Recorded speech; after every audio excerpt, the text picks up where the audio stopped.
What is?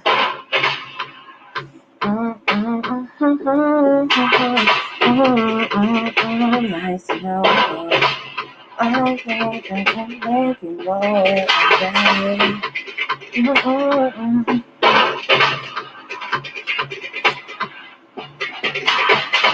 If it's what you know, why must I say yo? Come and talk to me.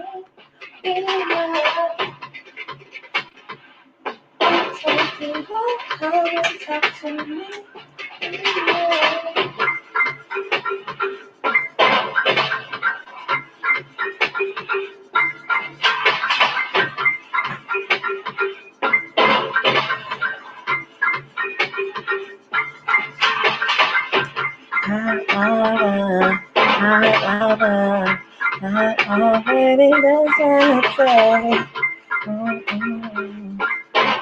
It's my earbuds.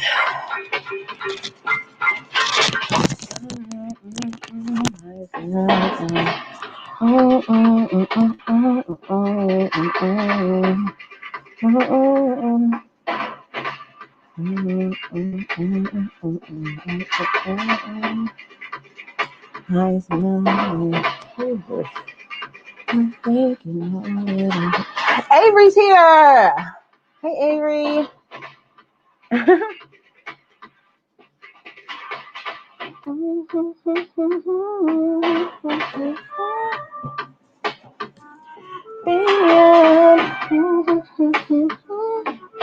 I'm waiting on people, and I'm about to share this sound. Let me hear something else till everybody comes. Let me play my music.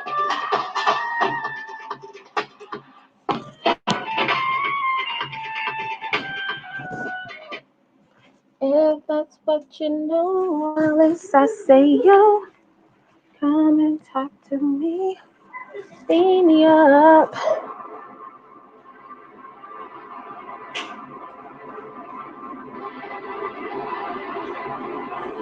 Why are you so loud?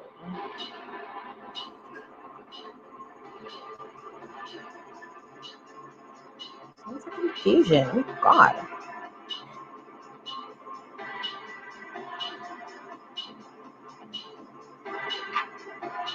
I try to hide behind tired eyes inside.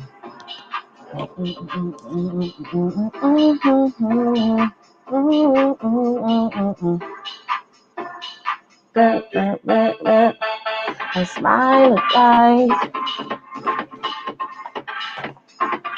I'm tired of trying not to cry, and I say so.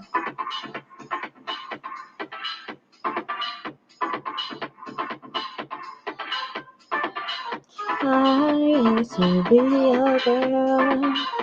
I used to be a girl. I used to be.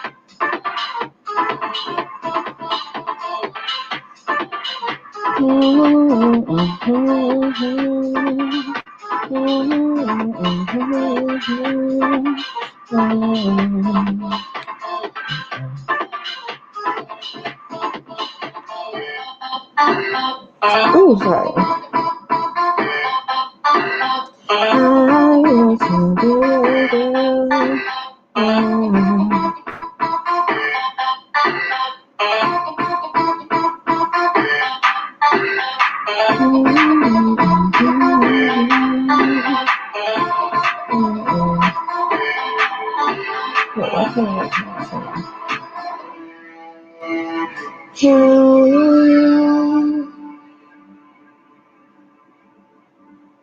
Been too busy and I don't like telling you. Thinking about the way you treat me right, yeah. Is it here? The way you treat me right, yeah. I'm trying to hide behind tired eyes inside. I'm trying not to cry, and I say so.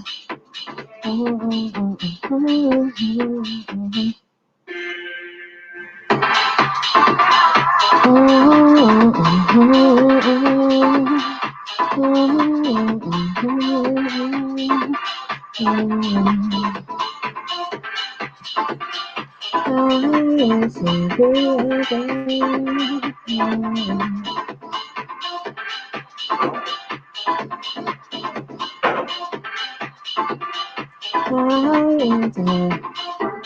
I love this song.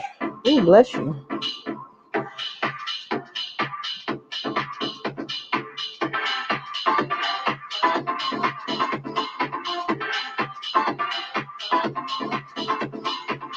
Okay, let me go back here.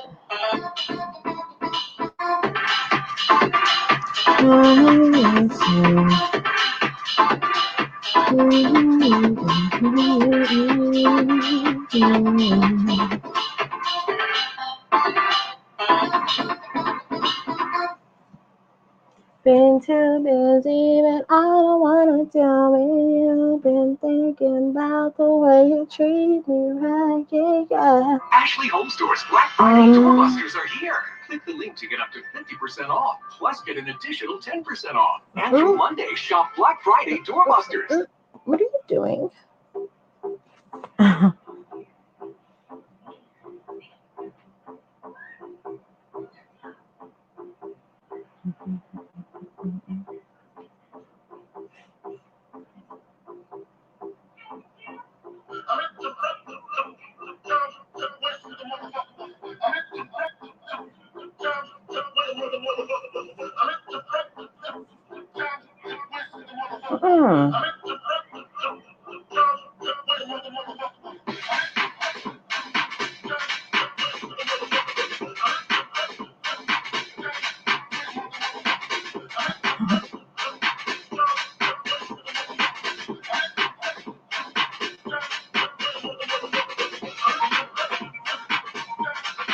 Okay, I'm gonna share on Facebook and then I'll be done sharing. Hello, guys.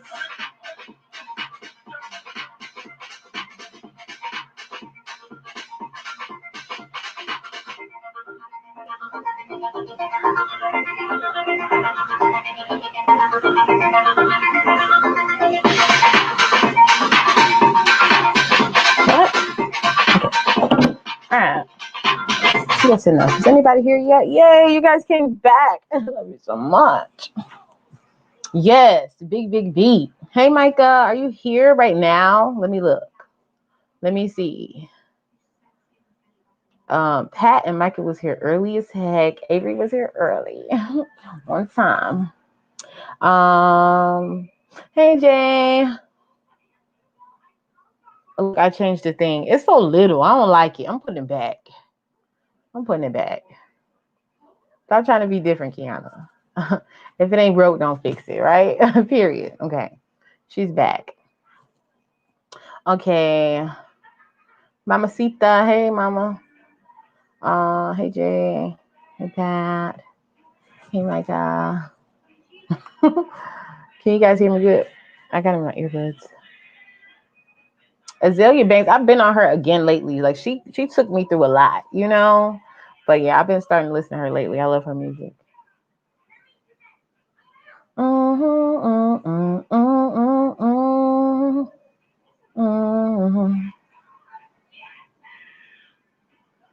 Yay, he's here right now. Okay.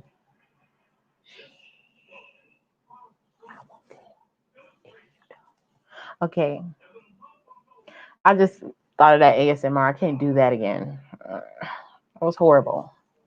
Hey, everybody. So I'm a little bit more organized this week. Well, let me not put that out there because she's never organized. Okay. So what I'm going to do, I'm going to put the link down if y'all want to jump on. Not right now. Because I was talking to Diamond earlier. She's not here, but I'm sure she's on her way. Everybody was saying they was unprepared. Y'all didn't get the book. Pat, you got the book? Micah, you got the book? Who got the book? And let me know. I used to be a girl.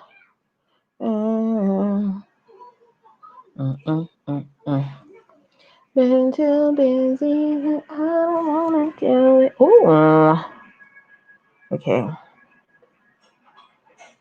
Who got the book, y'all?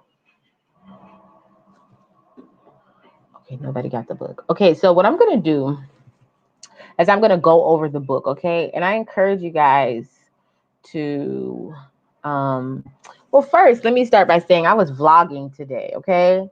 Because I'm going to attempt to do Vlogmas. So shout out and what's up and welcome to anybody who just left my future vlog. And welcome. What's up? That being said, right. So I'm just going to go over the 2 chapters because this is part 1. If you have it on Audible, so it breaks it down. I don't know how the book is. I'm still on Audible, but I'm going to get the book because this is not the type of book. Okay, Pat. Yeah, no problem, girl. No problem. This is a great book, and this is not the type of book that you just read once and put down. It's not that type of book. Okay, it's like the Bible. You know, not comparing it to the Bible, but I'm just saying like it's something that you have to keep going back to. It's a process. It's deep.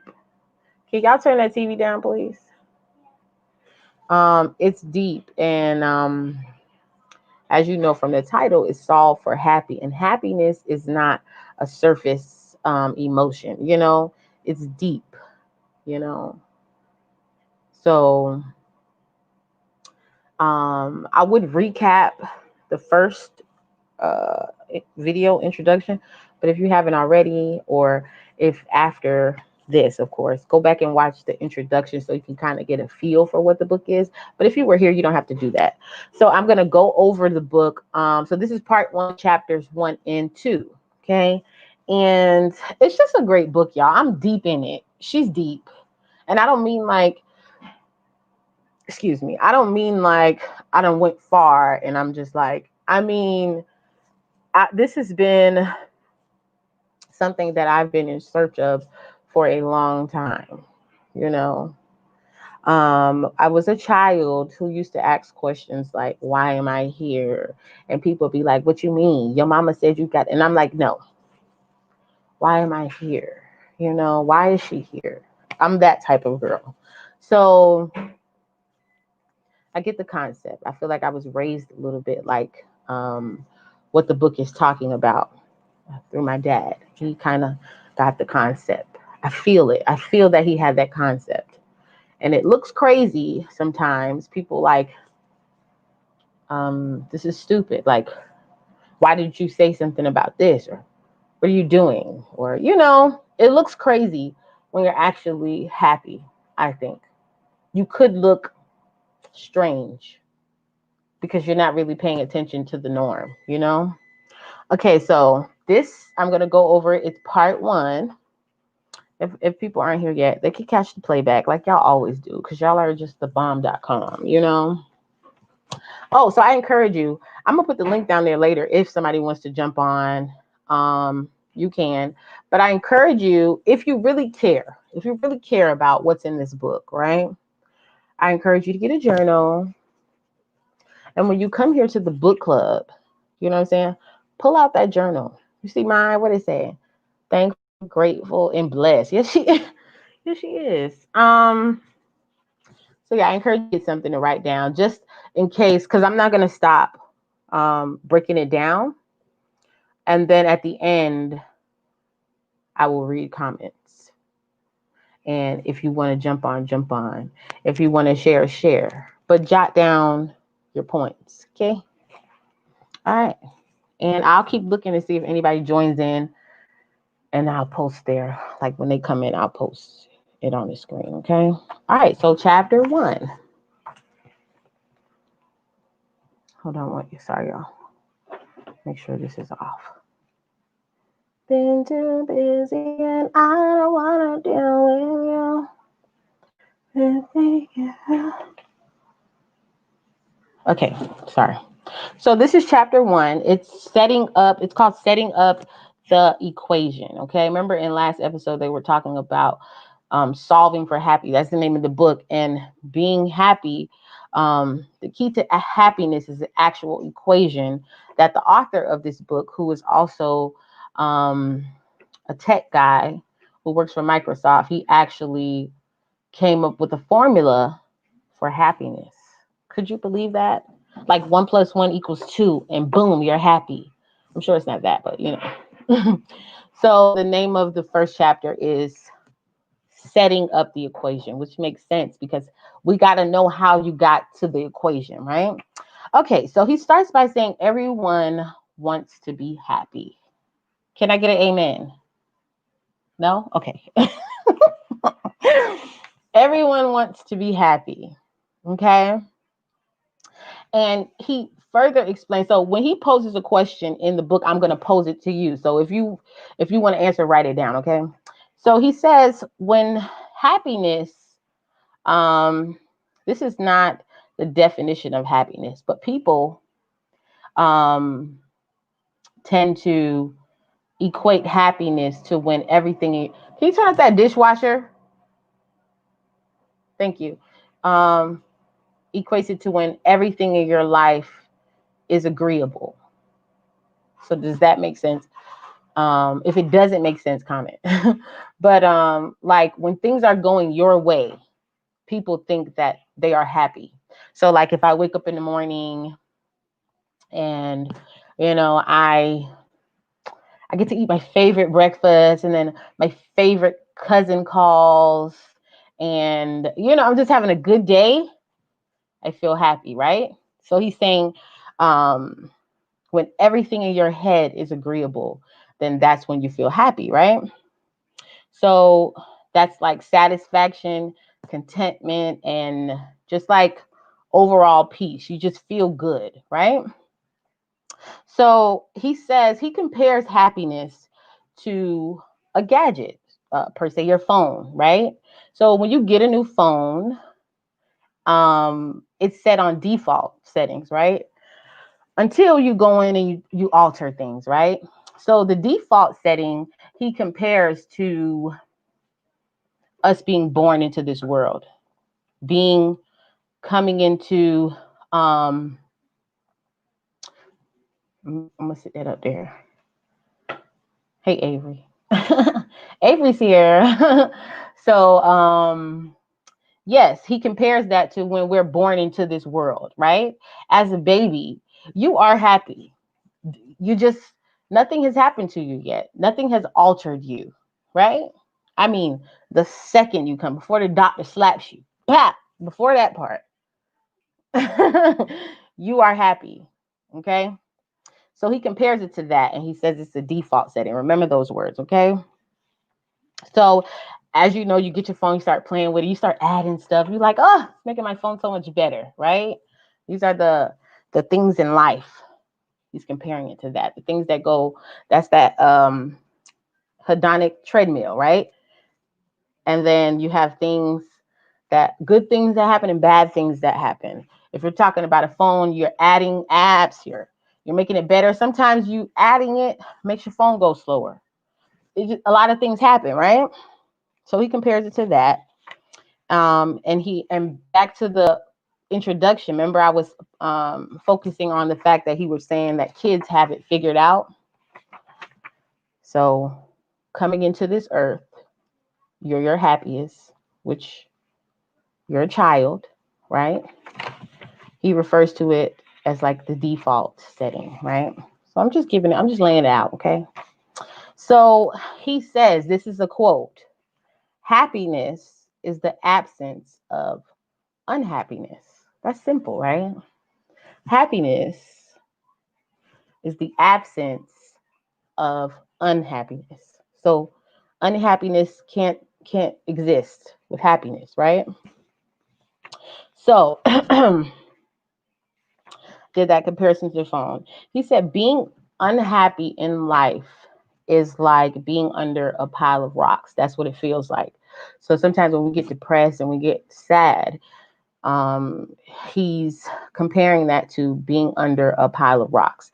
Now, the rocks can represent social pressures, opinions. Those are the things that make us depressed. Somebody talking out you know what? Those things that are not actual physical rocks, which is ironic. They're not physical rocks. They're actually figments of imagination. They're poof, they're opinions, they're nothing. They're pressure. Social pressure is, it's not tangible. You feel what I'm saying? So, but it's crazy how those things feel heavy. They actually feel heavy. You know, we feed into it, right? So he was saying with a phone, all you have to do is restore your factory settings to get back to the default setting, right? In life as human beings, how do we, after we've come out the womb and we've been altered by this crazy thing called life, and things get to us, how do we get back to default settings? We're not phones, right? So he says the thing about human beings is that we're built to have the ability to unlearn behaviors and unlearn things because we're smart, we're very advanced. So that's what he's going to be talking about. Okay. So that's what the work comes in. How do you unlearn things that you've been doing since you come out the womb? It's a lot, I know.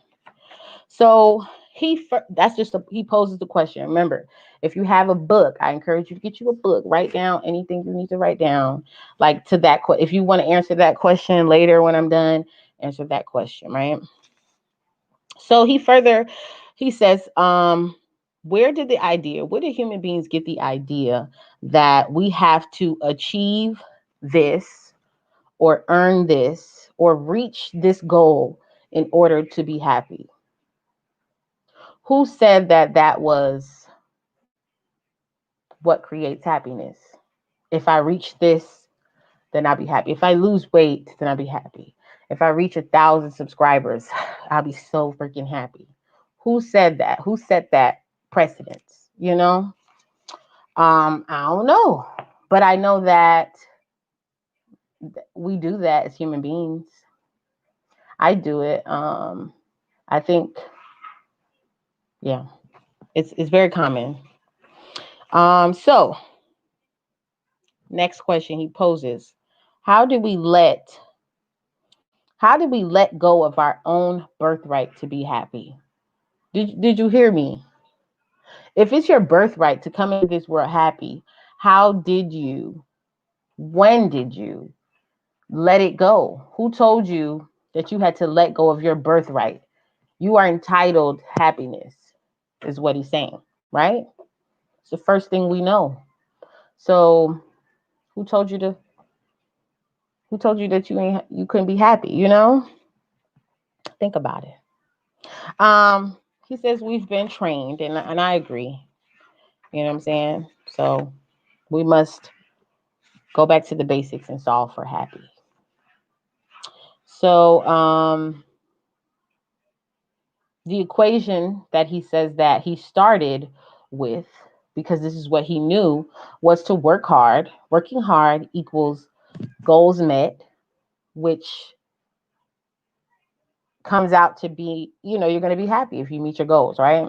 So he said that when he did his research, because he researched happiness and from many different people's over 10 years of research. He wrote the book in 4.5 months, but he researched for 10 years. And during his research, he's found that people in poor places, he was saying in Latin America, I think that was the specific one he used, but I would just say, there's impoverished places everywhere. So he was saying in other places in the world, they seem to be the happiest, right? So I touched on this last time and we talked about like being poor or being homeless and still being happy, right? I buy into this concept because my father was homeless, but this man was happy as hell, right? You could offer him something. He was just like, no, thank you, I'm good. He did need to wash his, how they say, take care of yourself in a home. But once he did that part, he was content, right? So that always intrigued me about him. Like, why are you so happy? I guess, I wouldn't say he was such a happy guy, but he seemed at peace. So he's saying when he went to like other people in not third world, but poor countries, they only work for what they need. They don't work like how we do to get a surplus of extra things we don't actually need. They work for what they need: the food, the shelter, you know what I'm saying? Just what they need. So they prioritize their happiness. They don't rely um on things and goals to make them happy, right? They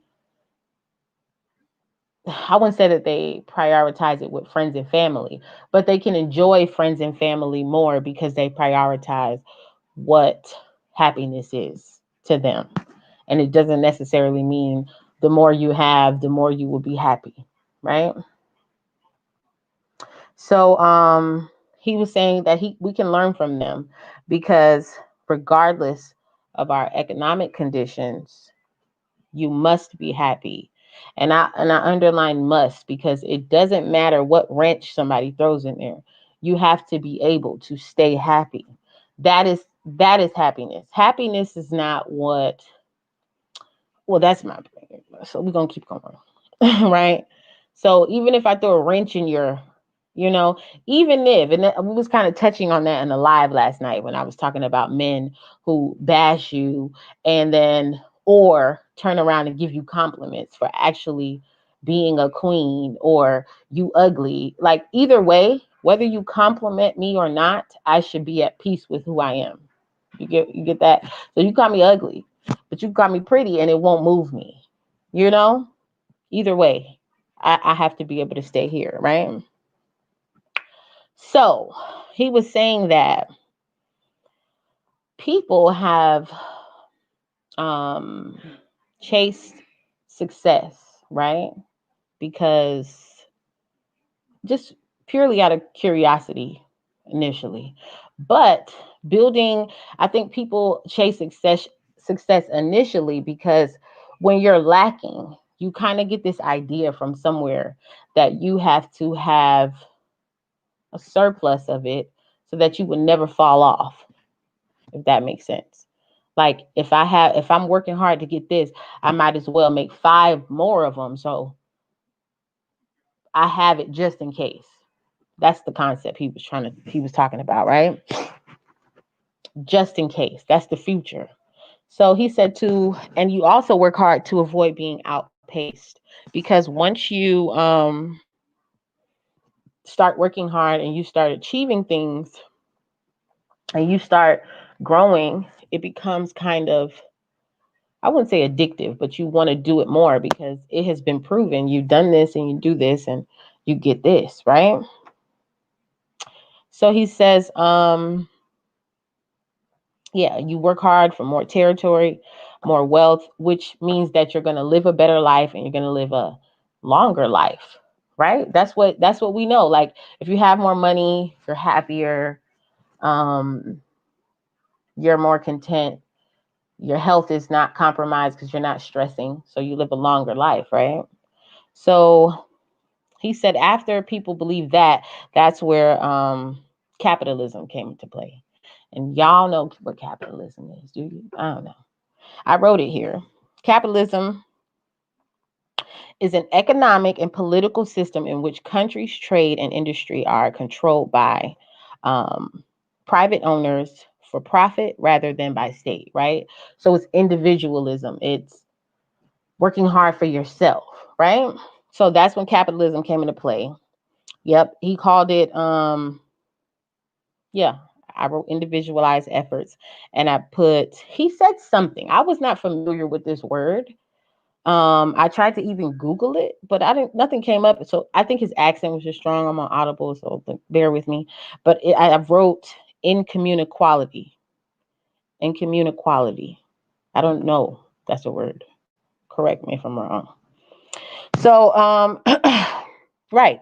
And we know capitalism is inequality because everybody's not the same. It's like there's levels, you know what I'm saying? So he was saying with capitalism, it reinforced the ethic that the more you have, the harder you work, um, you are blessed.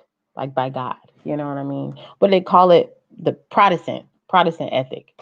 So like the harder you work, you are blessed. And we kind of have, you get like, you can see that even with religion people who are preachers and stuff like that. We're talking about actual religion. They cannot not have big houses and all that other stuff because it wouldn't make sense for them to be servants of God and have nothing, right? Same thing with hard work. If you work hard, you should have success, right? So that is the idea that people had over time that evolved over a period of time, right? All right. Um, so once you've obtained whatever goal that you had, you would continuously work harder and harder because why? The fear of losing it. You work so hard. It's like gambling. It's like keep putting money into something and you're like, oh, I can't give up now. I'm so close, you know? Even though you've obtained a lot, you just keep going because you're like, first of all, well, I'm not gonna say that yet, but yeah, you just keep working harder because that's the way of the world. Then you have competition. Then you have people coming for your spot. This is what you do, right? So, and in turn, you end up worrying about the foundation, which is the basics, losing the basics. And I don't know if you guys can relate to that, but I can. Like, it's like you come from the bottom. They say started from the bottom, now you here. But all you stress about is I ain't never going back there. You know what I'm saying? So you work hard because you don't never want to go back there. But you got so much. Why are you fearing going back to the beginning? You know? Kind of strange, but we do that. So um yeah, never go back to struggling. So success. He said,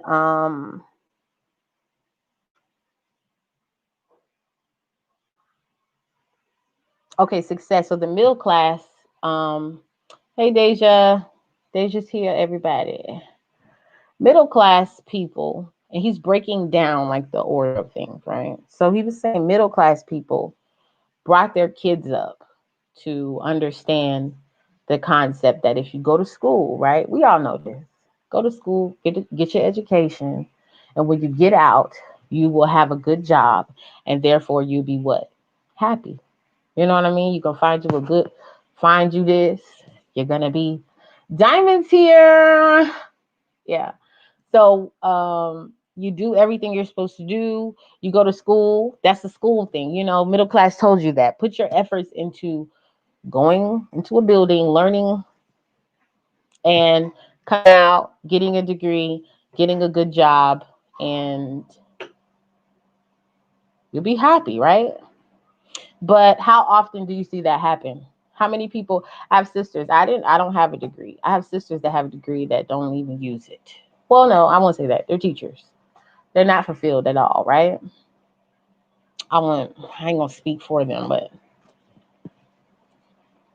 okay. A lot of people go to college, they got that debt, and they don't even use it. They don't even use the damn, the degree, right?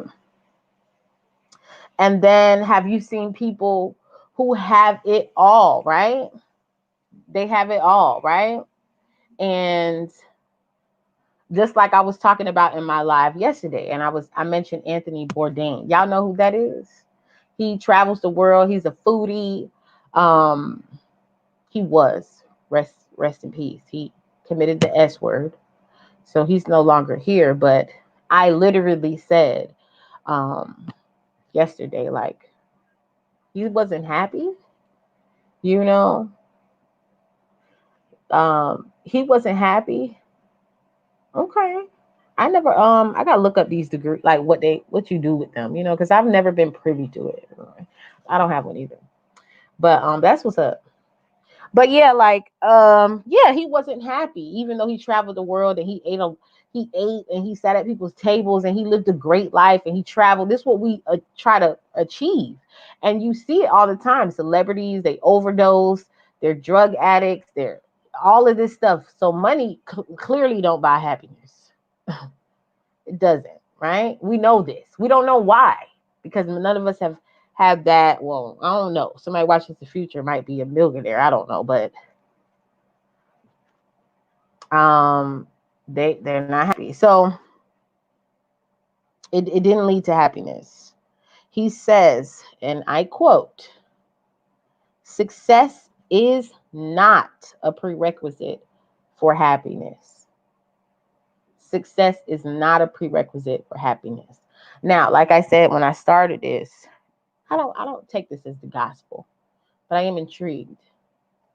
He seems to be intelligent, and he did research for 10 years and wrote a book about it, and he's wealthy, right? And if you understand the actual concept of happiness, you would know that happiness cannot exist moment to moment. Happiness is consistent. It's not a momentary, it's not a moment thing, you know? It's not a up and down thing. That's what we're talking about, right? So he says earning less, right? Right. And that's where a lot of us are stuck, because we just bought into, and this is just me talking now, but we just bought into this whole, if you do this, you'll do that, just to make other people money. That was their business plan that we fell into. Like it's not our business plan. Somebody made money off of it. We don't. You can go on YouTube and study anything you want to study. You can open a book. There's libraries everywhere. You can become intelligent. Who said that you don't deserve to make this amount of money and be able to provide for your family and have success if you don't come up off $40,000 or whatever, how much it costs to go? You know what I'm saying? It doesn't make sense. It's about the right opportunity. Yes. I mean, there's different opportunities. Right now, somebody told me the other day, I told them what I do, right? And they was like, oh, look at you. And I was like, still broke. You know what I'm saying? I'm still a slave to doing not what my heart desires, you know? Not to say we don't have to do things that we have to do sometimes, but grass is always green on the other side.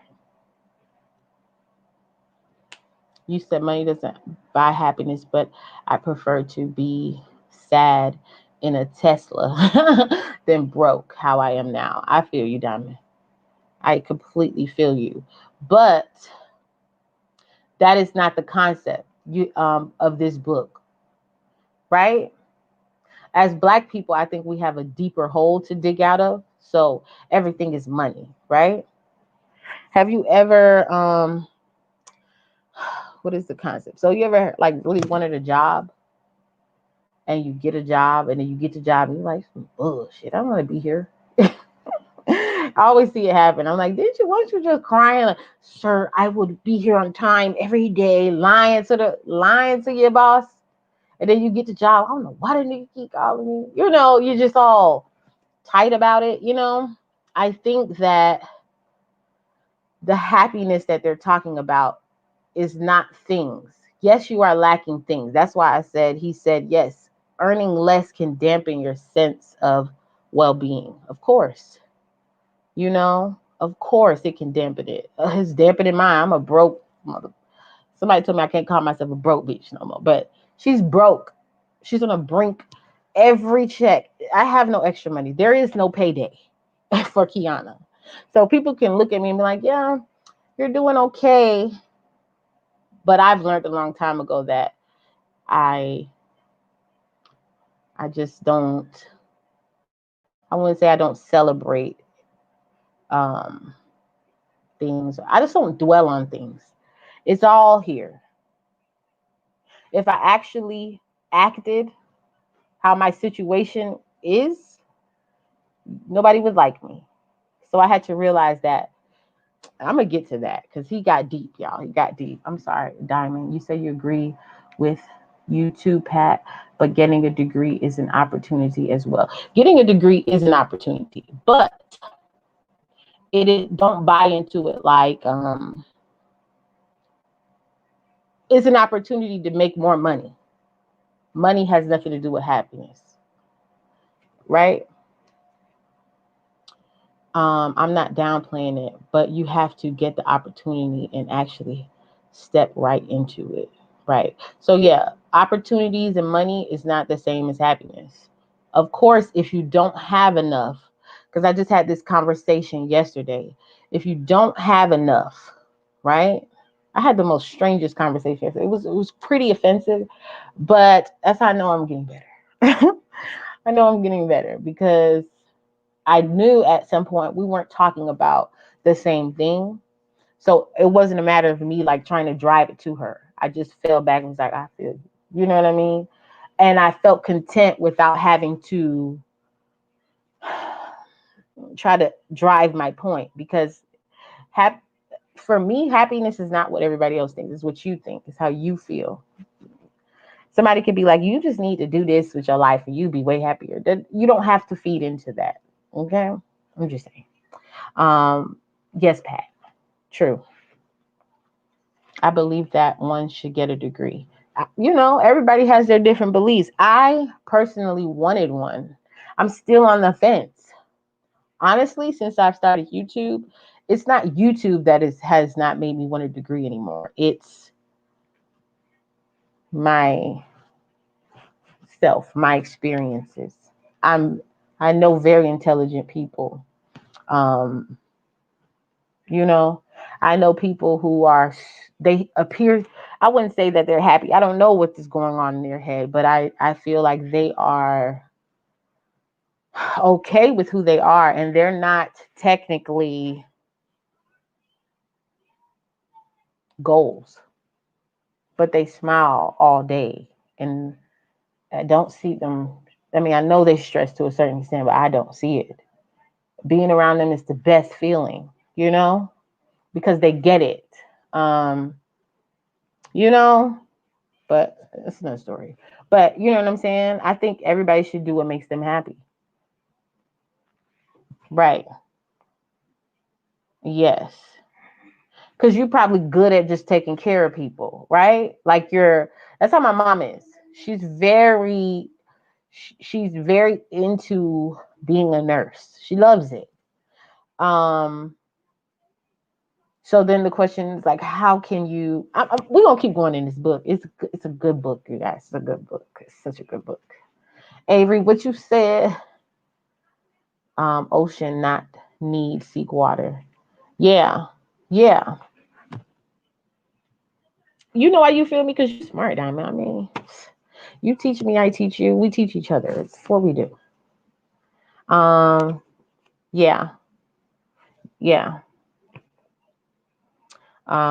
It's not what others feel.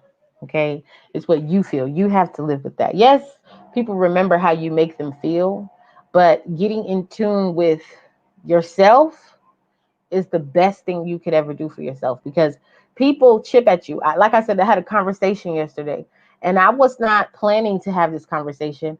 I didn't feel bad about myself before I entered this conversation.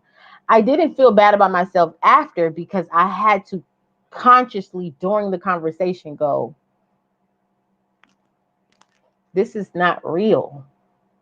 I don't care. Like somebody had a conversation with me and they were telling me, once you lose weight, you be happy. Like your face is cute. Like they were being so offensive, but the person wasn't trying to be offensive. Hey, Terrence, I see you popping here. They weren't trying to be offensive. You said, I'd be happy when I can live my truth. And you know what, Diamond? You do it already in a way. Do you get what I'm saying? So I feel like you have no problem with this. It's just a matter of living now and growing older and learning more. You know what I mean? Because you already, not a lot of people do what you do already, dress how you want, be comfortable with your life, and you agree that our happiness should not come from what other people want. Point blank, period. Because despite whatever it is, even what they want, if it seems to be better or more, if they say you don't want to go to college and they say you do, it doesn't, you should. And they're right because they went to college or right. It doesn't matter. what somebody wants for you. It matters what you want for yourself, and then how you're going to achieve it, how you're going to execute it. Is nobody's going to live your life but you. You feel something, they can't feel it. You know, you eat some food, they literally cannot taste it. So why would you rely on somebody else's opinion of what you should do? You know what I'm saying? You got to come to that by yourself. Happiness is what you think it is. We try to live to um, to the neighbor thinking this is happiness, and it's not. Right. You got to do what you, yeah, absolutely. Terrence, I love it when you come through. How are you? Right, right.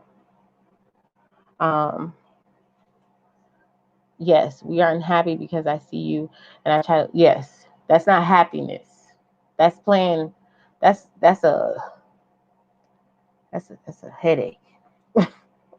That would stress me out. I do what I want. uh, Look at you. I need to go check it out. I need to go check it out. I seen the 6 months one. Look at you. No matter what. Terrence is himself 100%. That's why I love his channel. He know what he's saying, y'all. Listen to him. Okay, so where did I stop? So he said that being happy, he finds that being happy makes you more productive. When you're actually happy, you are more productive. When I heard him say this, I said, Kiana, I always was down on myself because it's like I would be in a stupor, right? Um, I'd be in a stupor and I wouldn't be doing anything because I wasn't feeling happy. But it's true. When you are feeling better, you get up today, great day. I had a great productive ass day, you know? And he said that being happy makes you productive. Bless you. Go blow your nose, son. Success doesn't lead to happiness. To happy. Yeah, success doesn't lead to happiness. Happiness leads to success. Does that make sense? Happiness leads to success. When you do what makes you happy, the money will follow. Have y'all ever heard that? And a lot of people, they like, that makes sense. No. But if you're doing what happy, then it's not work, right? So guess what? You want to do more of it. Just like he said, being happy makes you productive. You produce more of whatever it is when you're doing what makes you happy. Therefore, if you're producing something and you're working hard and it's effortless, success will come. Just, I agree with him. So, and like I said, this man, he's wealthy, right? So this is where a lot of people, and even the person who referred this book to me, she was saying, Nashawn, go blow your nose and go back there. She was saying that um that was sneezing loud as hell, wasn't it? He's like me. I get like that sometimes. I'm sorry, Diamond. You wrote something. I don't want to pass it. Also, to that person who's telling you about cute face and weight loss, just know you're really getting better. You're 100% better than me because I I thought you were saying something else. But that is happiness, Diamond. I am not protesting to be like the queen of happy. One thing about me though, I've always been this way. And people are always mad at me for turning the other cheek. They call me soft. I mean, I'm not soft. You feel what I'm saying? They call me. I've been tortured at work by coworkers that just don't like me for whatever reason, right? And I go in there every day and say, "Good morning. How are you?" Because I, just like I always say, I don't know if you guys have ever heard me say this, but I treat people like they're mentally challenged. It's the way I cope. I treat everybody like they have mental problems so that I can refrain from cussing them out. Because if I don't, and it's something that I actually believe, I don't just say this. You know what I'm saying? It's something that I actually believe that they are sad, and I feel sorry for them for walking into work every day and being like, I can't stand that bitch. And you ain't even said good morning to me in 6 months. You got to be unhappy. If you've never had a conversation with your girl and I don't know what to say to you. But the person that I was talking to yesterday, love her, good person. Um, I'm older than her. I don't think older always means wiser, but me, I am a student of life. I learn through my actions, my mistakes, my everything. Um, right. So I learn. And when I learn something, I try to um, share it. I try to remember it first. Um, I just want to be wise out here. You feel me? That's all. That's all I want to do. I want to be happy. That's what she wants to be. Thank you. I'm super grown. So yeah, so even when that happened, in the moment, this is where your self-confidence has to come in and knowing who you are, because I could have easily fed into it, right? I wasn't like, I never felt like that through the whole conversation. And I can address it to this day. Well, today, it was just happened yesterday. And not get emotional about it because I didn't let it penetrate me at all. Even in me saying like I've said, during the conversation, I was like, I didn't let it penetrate me, but I was considering that what she was saying could be right until I was like, that can't be right. Like, Kiana, how dare you even almost feed into this foolishness? But by the end of it, I was okay. Like, I wasn't, you know what I mean? Like, they don't know. They are still on when I initially started this, and I said that people are conditioned to think that when you get a degree and you walk across the stage, or you lose a certain amount of weight, or you get this job, or you get monetized by YouTube, you will be happy. She's one of those people who is many of those out here. That's why we set goals every year. We can set goals and achieve goals every year, but does that mean we will be happy? No. You can have happy moments. Happiness is when somebody calls you a B word to your face and you go, and you walk off. If you can't do that, you're not happy. If you can't, you get what I'm saying? Of course you have moments, but it's so deep. It's so deep. It's not a moment to moment thing. It's not a goal achieving thing. You don't achieve happiness. You just are happy. It's deep. Diamond says, you like YouTube. We're going to get to that, Diamond. And it makes you happy. And you're not, I know you're not, you already know. Diamond, people in my life either love me or they fucking hate me. It's always been that way. And when they hate me, I wouldn't say hating me makes me happy. I would say that I have gotten to the point where people usually hate me. I have to get out of their eyesight because that's when I'm just like, this is insane. And then when I'm feeling loopy, I start laughing, and nobody wants to be laughed at when they have hate in their heart. So you got to get out of there. That's a deadly combination. But people don't like me. I don't know. And then usually it's before they even know me. It's like weird. I don't know. People don't understand how you still smile despite the evil corrupt. Yeah, they don't. You know, it's a powerful thing, and I think that part is what makes people hate you, because it's like a knee jerk reaction. They can't even describe it. They can't even describe. It's like their body just, I don't like you, but why? And it's almost as like, who told you to smile? Like, you know what I mean? Even though they don't think that, but that is the feeling. Like, hey, hey, stop. That is just how they feel, and they can't help it. You know what I'm saying? It's like it's a hater. When you say it's a hater, and haters are They're necessary, right? Because they give you good practice. But haters cannot help it. They can't. They just are because they are. I'm sorry, I thought I did that.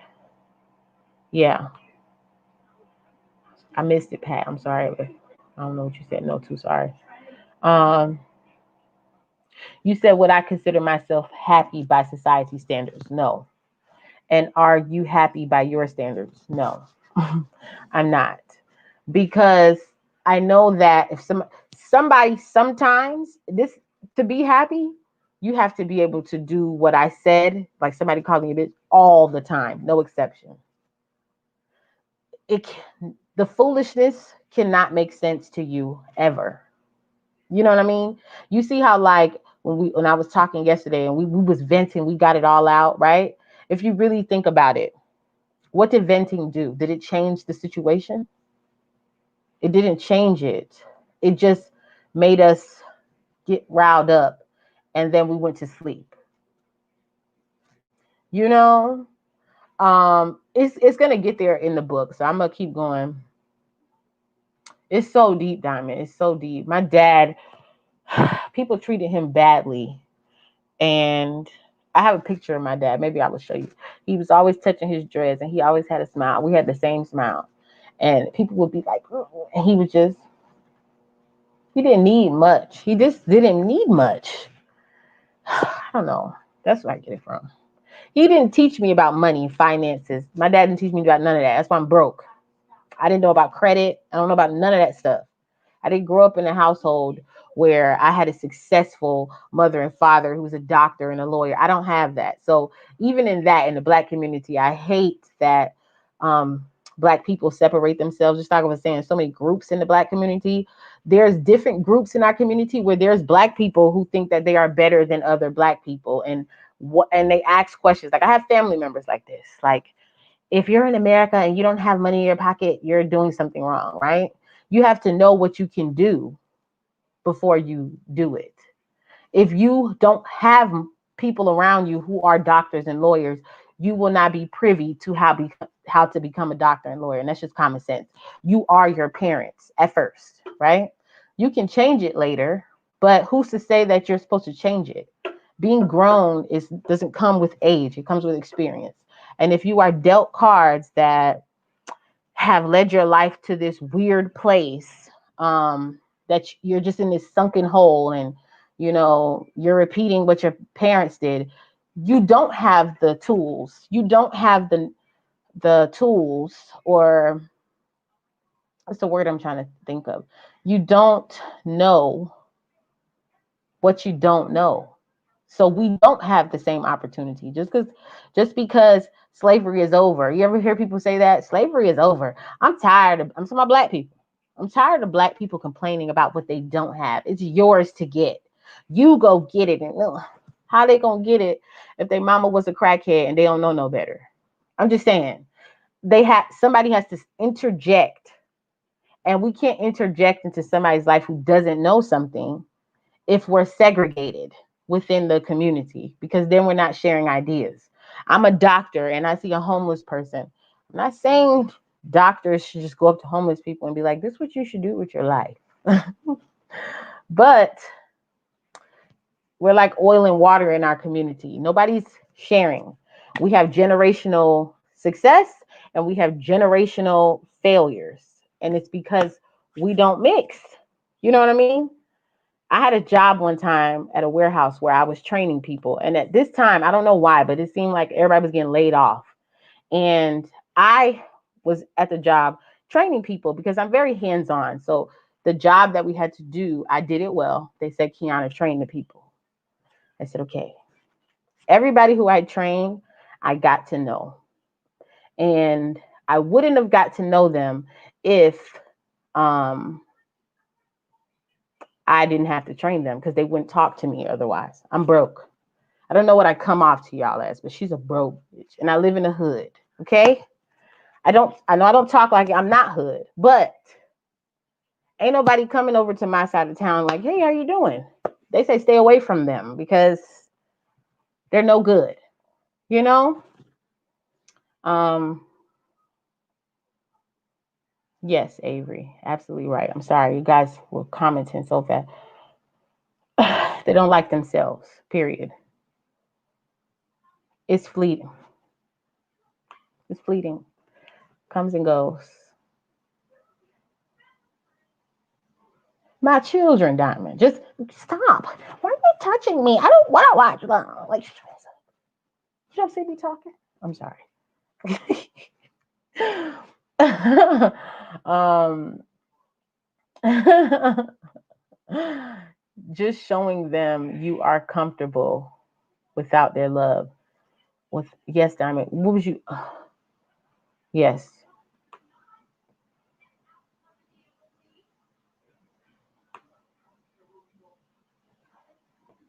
you said your dad is the same way. He never says anything bad about anyone. He's always smiling. Was that your dad in the vlog? The guy who was dancing?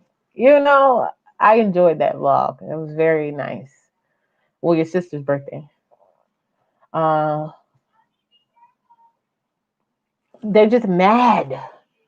People get mad at contentment.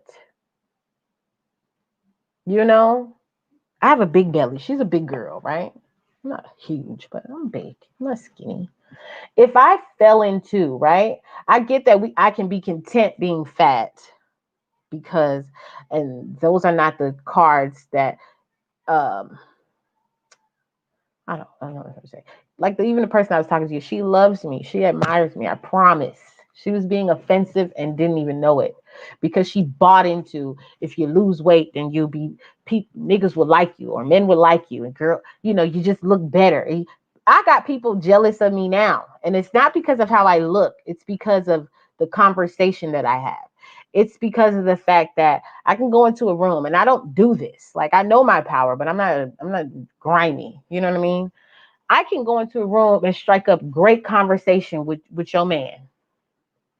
And he can come over to me because you're so engulfed in this sexy dress and that's all you have. You didn't develop no conversation. You didn't develop no confidence. You didn't develop nothing. So he's going to turn his eye and look at somebody else because physical appearance is not enough. You have to be well rounded. That's with anything. So I never put my worth in just how I look. That's if I lost my hands, I couldn't do hair. Therefore, I couldn't hustle. Therefore, I would still need another way to make money. If I burnt my face and I was ugly to society, I would still have to be able to live with myself and be happy. You know what I mean? Like happiness with a burnt face is happiness. You get what I'm saying? All odds against you, people coming down on you, but you still are happy. You don't see nothing wrong with life. You don't blame somebody for throwing acid in your face. You ever hear them stories like a jealous boyfriend threw acid on this girl? But I forgive him. People be like, what the? I ain't there yet. She's not there yet. Gratitude, I think, has a lot to do with happiness. Um, Focusing on what you have and not what you don't. You know what I mean? Um, yep. Candy's here. Hey, Candy. Look at her thumbnail, y'all. um, Mama was, you know, um, Candy's here. Um, hold on. Let me go down. Wait, what is going on here? I've been good, Candy. I've been very good. Thank you. I've been trying to grow and show, but yeah, I'm doing good. What you say? Yes, they get mad at it. They're like, they want to tear you down. Some people are not content until misery loves company. Okay, it's a real thing. Um, People will break you down, and then you can see. I just went through this. You can see the satisfaction in them literally sit back in their chair when they have gotten you to stoop down to their level. That's why you can't do it. You know what I'm saying? Even yesterday, I don't regret anything I do on YouTube, but even yesterday when we were venting, Diamond was there and I was talking about it. I usually try not to get caught up in talking about things that I can't change. Yes, we have to bring awareness, but it really was not bothering me before I brought it up. Not that I'm not aware of it. I have disassociated myself from any person thinking that they are better than me. I don't care who it is. If you white, you're racist, I don't care who it is. You are not better than me. And if you think that, I'm never going to entertain that with any type of conversation, any type of, we are all the same, right? So I'm just not going to entertain it. So I'm usually not that mad because if you say that, if somebody says to me, girl, I'm better than her, I'm going to laugh because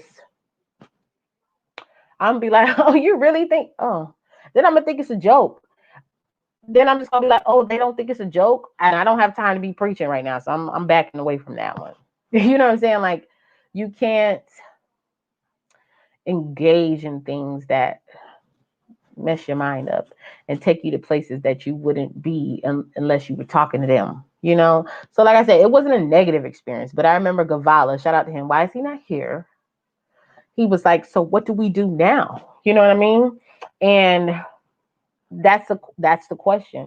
I don't think personally, I don't think that the state that the world is in right now, that there's a lot of action that can be taken to fix it. I think it's a lot of um, work that needs to be done within everybody for it to start to change. But you can't argue with ignorance. You can't argue with foolishness. So it's like you can't take measures unless you're talking to somebody who wants to take the measures, right? So there's no point talk about it. I always say that. It's the fact that you are happy with yourself. Yes, confidence kill anybody. And here's the thing: I used to fake it. I still fake it till I make it. I'm not that confident, guys. But a lot of people get on here. I've had people in my comment section, you're so confident, and I'm like, what the? It's laughable to me because I'm like, I had a guy on the phone with me. You beautiful. I said, huh? I said, I know what? Honestly, I can't change myself, so I don't fuss over myself, right? So if I didn't like myself, I don't hate myself, but I'm not conceited to the point where I'm just like, I'm gorgeous.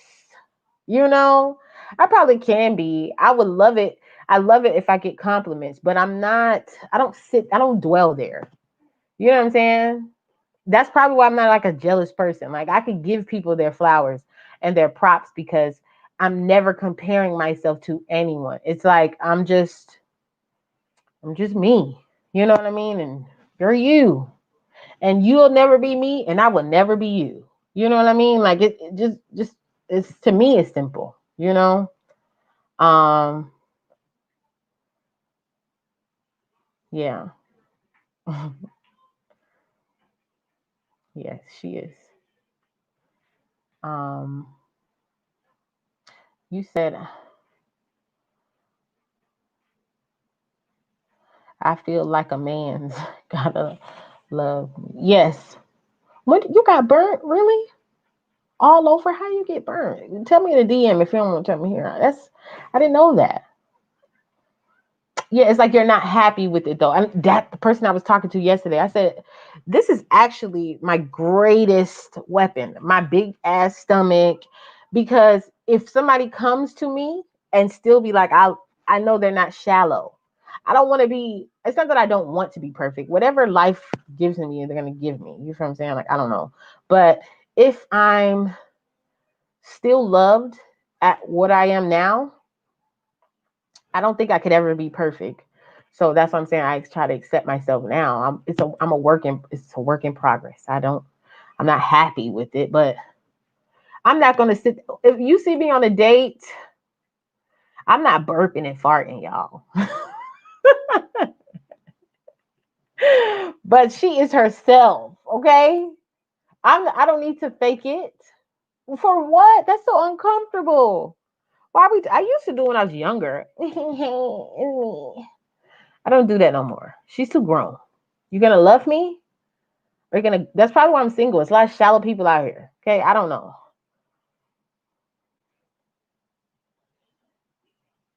About being rich. Did I pass it? Or did I pass it? Yes. This one? Oh. How did I miss that? Why do I miss these? You said you are not broke. I am. Thank you. I, that is happiness. Yes, I am rich. Like when I wake up in the morning, I'm emotional, guys. Y'all don't see that all the time. I When I do my gratitude, I almost cry every time. Like it's the first time that I did it. I wake up like, thank you. And I sit in it, okay? Because I have hands and I have feet. When I work with my students, some of them can't even talk. They can't tell me. I know they love me and I love them, and they can't even say it to me. No, I can't start right now. I can't start. Let's go to the next one. Um, Swallow. You're rich, Kiana. You don't know it. Thank you. Thank you. You know, I feel great. That's why I was kind of thrown off yesterday by the conversation, because I know that my life has been rough. Okay. I know where I've come from. I'm still coming. She has not made it. My gratitude, I'm just grateful because I don't have to it's like I'm learning and I'm appreciative of it, you know? It says stop calling myself a broke customer. That's what they every time I say it, they be like, what? Everyone smack their head. I'm like, okay, all right, sorry. I be like, okay, I just like to curse. No, I'm just kidding. um Candy. I've read that one. And then okay. Um Diamond said you welcome. Okay, now Candy. You know I would lie. You tell sometimes. I don't compare you right. Yeah. I do it. I do it, but I'm every year I do it less. That's why I'm proud of myself. I used to be in the house and I go outside and just be like, oh, I want to go back in the house. Now I just be like, what's up? Like, you know, not fully like on Halloween. I never y'all will see that vlog later, but I had a great night. That was one of the nights I stepped into myself a little bit more than I normally do. Well, I was just trying to be comfortable with myself in a situation that I'm not really, it's not my scene, but I didn't care. Like there were people at the scene trying to make me uncomfortable and it didn't work. You know? You know that type of what you doing here. It's like, bitch, what the see, I just had to feel it, but I didn't have to call her. I didn't call her. I didn't do nothing. I didn't do anything. I had a great time. I didn't call anybody out their name. I was real successful that night. Um yes, a great quality. You don't know someone's advantages or disadvantages in life. Yes. You don't know. Why would we do that to ourselves? When I trained those people, I trained people who had high positions and they got laid off. So now they were doing that. And I mean, that was one of the life-changing moments in my life. Even me doing the Black Content Corner, I've noted at that point in my life, Kiana, you can talk to people. Everybody can't talk to people. I can get people to, I'm talking about private, I can get people to tell me stuff, but I don't do it to pry. People usually just feel comfortable talking to me. And I knew that about myself that year. That was like 2017. I figured that out about myself and I've learned it and I held on to it. You know, some things you got to hold on to when you learn about yourself. Yeah, for sure. But Candy, you're perfect though. So it's not much, you know? You said you don't compare your physical appearance to anyone, but you do compare. Yeah, because you're lacking, right? That's what I even struggle with saying, should we do this book? Because it's so many people that don't get the concept, because you don't even have uh enough to survive. I'm that person. I have people who love me, who help me, um not like contractually, like they don't be like, this is what I'm going to give you. Like, I just get blessed. Your girl don't make that much. I hustle. I'm talking about doing hair, you know what I'm saying? And I survive. If I thought about the first every month, I would be dead. Okay. If I thought about if I thought about deadlines, there's no reason for me to exist. Right now, I'm not even gonna tell you my business. Right now, this moment, I should not be doing this. I should just be like focused on negativity. That's what I would normally do, but it doesn't change anything. The only thing, like if I do this, the only thing that changes that I did this, and this is positive. So why dwell on something I can't fix? You know, I've gotten to the point where I just don't care. I feel like, you can't take everything from me. Let me keep my happiness. You know, they want you to get caught up in this. Like, I'm gonna keep my happiness though. Like, this is how I feel. You're not gonna take that. Sorry. Yes.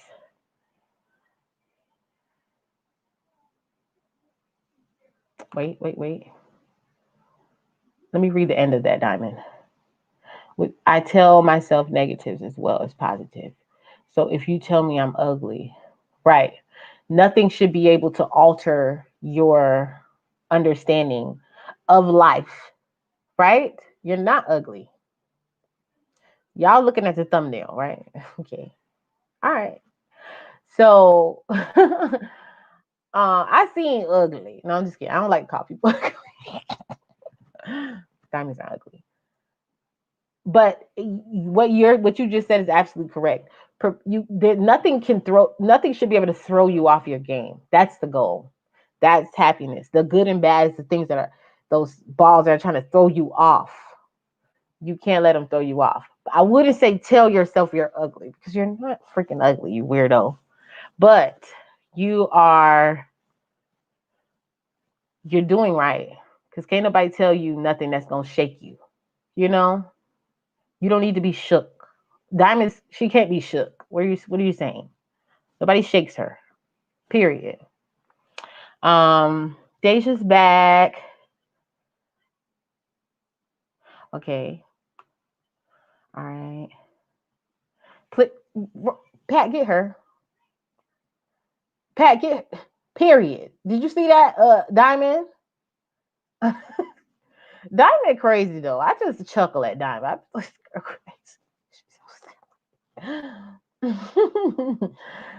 Period. She not being funny, but that's what I mean. When people be saying stuff like that to me, they be dead serious. I be like, I be laughing because it's silly. Not to say you're silly for saying that, but you're not ugly. And if you feel that way, if somebody told you that and you let that penetrate, let it unpenetrate.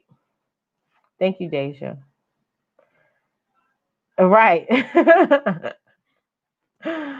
She's not ugly. She's weak. I wish I could jump through this screen. You know, that's a silly girl right there. Um, right. Period. Please tell her. I'm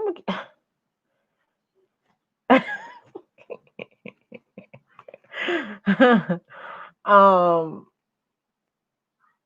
I don't know why. It's really weird, but people do that. Right.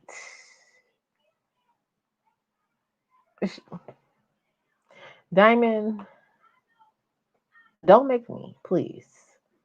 You know, Candy, she gorgeous and she know it. Well, she don't. Maybe she don't know it, but you need to know it because it's absurd. It's it's absurd. Okay? You said why not? I'm getting there. What movie was it when I think it was Terry Crews and White Chicks and he was like, "Mm," and she did it and he was like, back at you. I'm gonna get just like that. Yes, she is.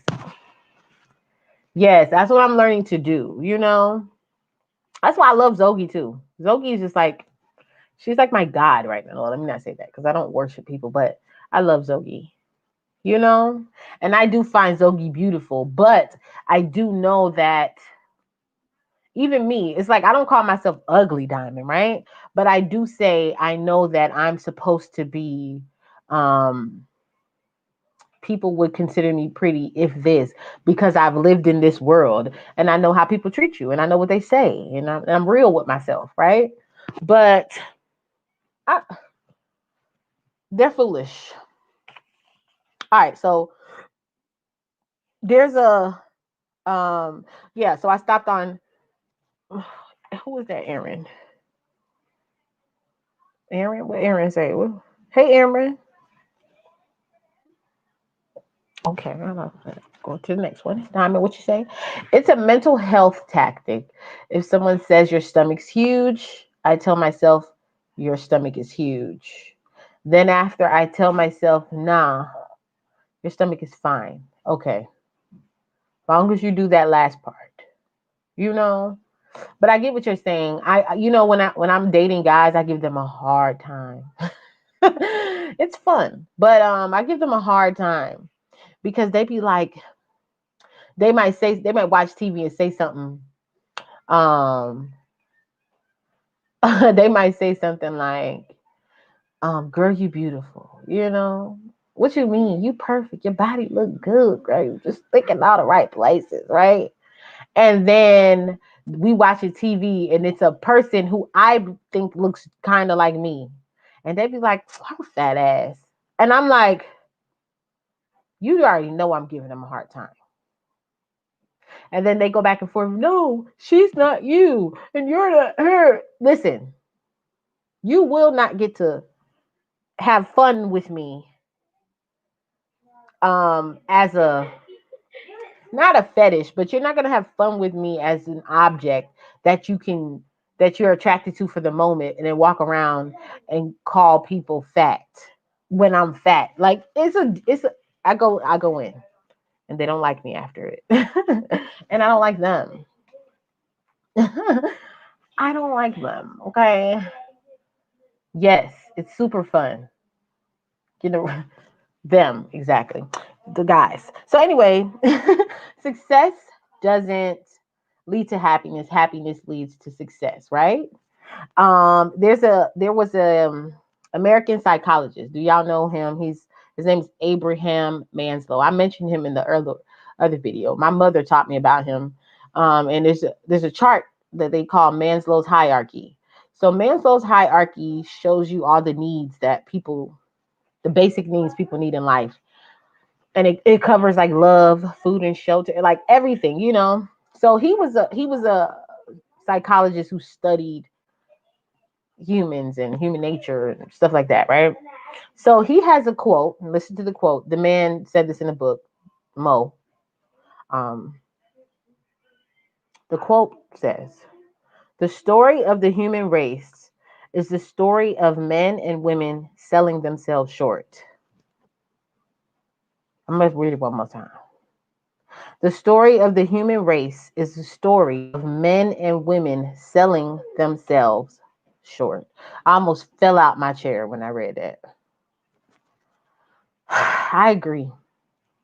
I think we waste so much time. I mean, we just waste so much time and all this insecurity and foolishness and all this non existent fear and weirdness, you know, and boundaries. And when you said I had to stop and I had to put my hand in my head and I had to dwell, I had to say that over and over. Anyway,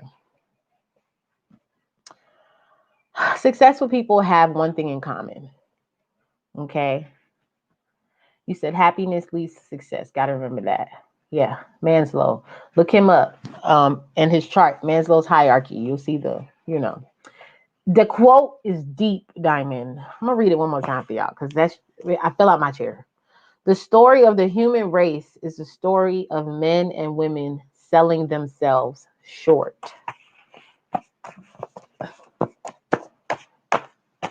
Why are we selling ourselves short? Why y'all think? I think it's because we bought into the foolishness they've been teaching us since we've been in elementary school, and we need to break that shit. I'm sorry. Successful people have one thing in common. What do you think that is? The thing that they have in common, successful people, is that they do what makes them happy. Y'all get that? Because remember, success does not lead to happiness. Happiness leads to success. So successful people do what makes them happy, right? Whatever it is. And it's true. It's effortless. Nina's here. Hey, Nina. It's okay, Nina. I know you be busy, girl. I know you just like a whole boss out here in these streets. Um, what Avery said. How could you be created by God and not consider yourself God? Ooh, Avery is dropping deep questions out here. My baby daddy used to call himself God, and I used to say, "Shut the fuck up."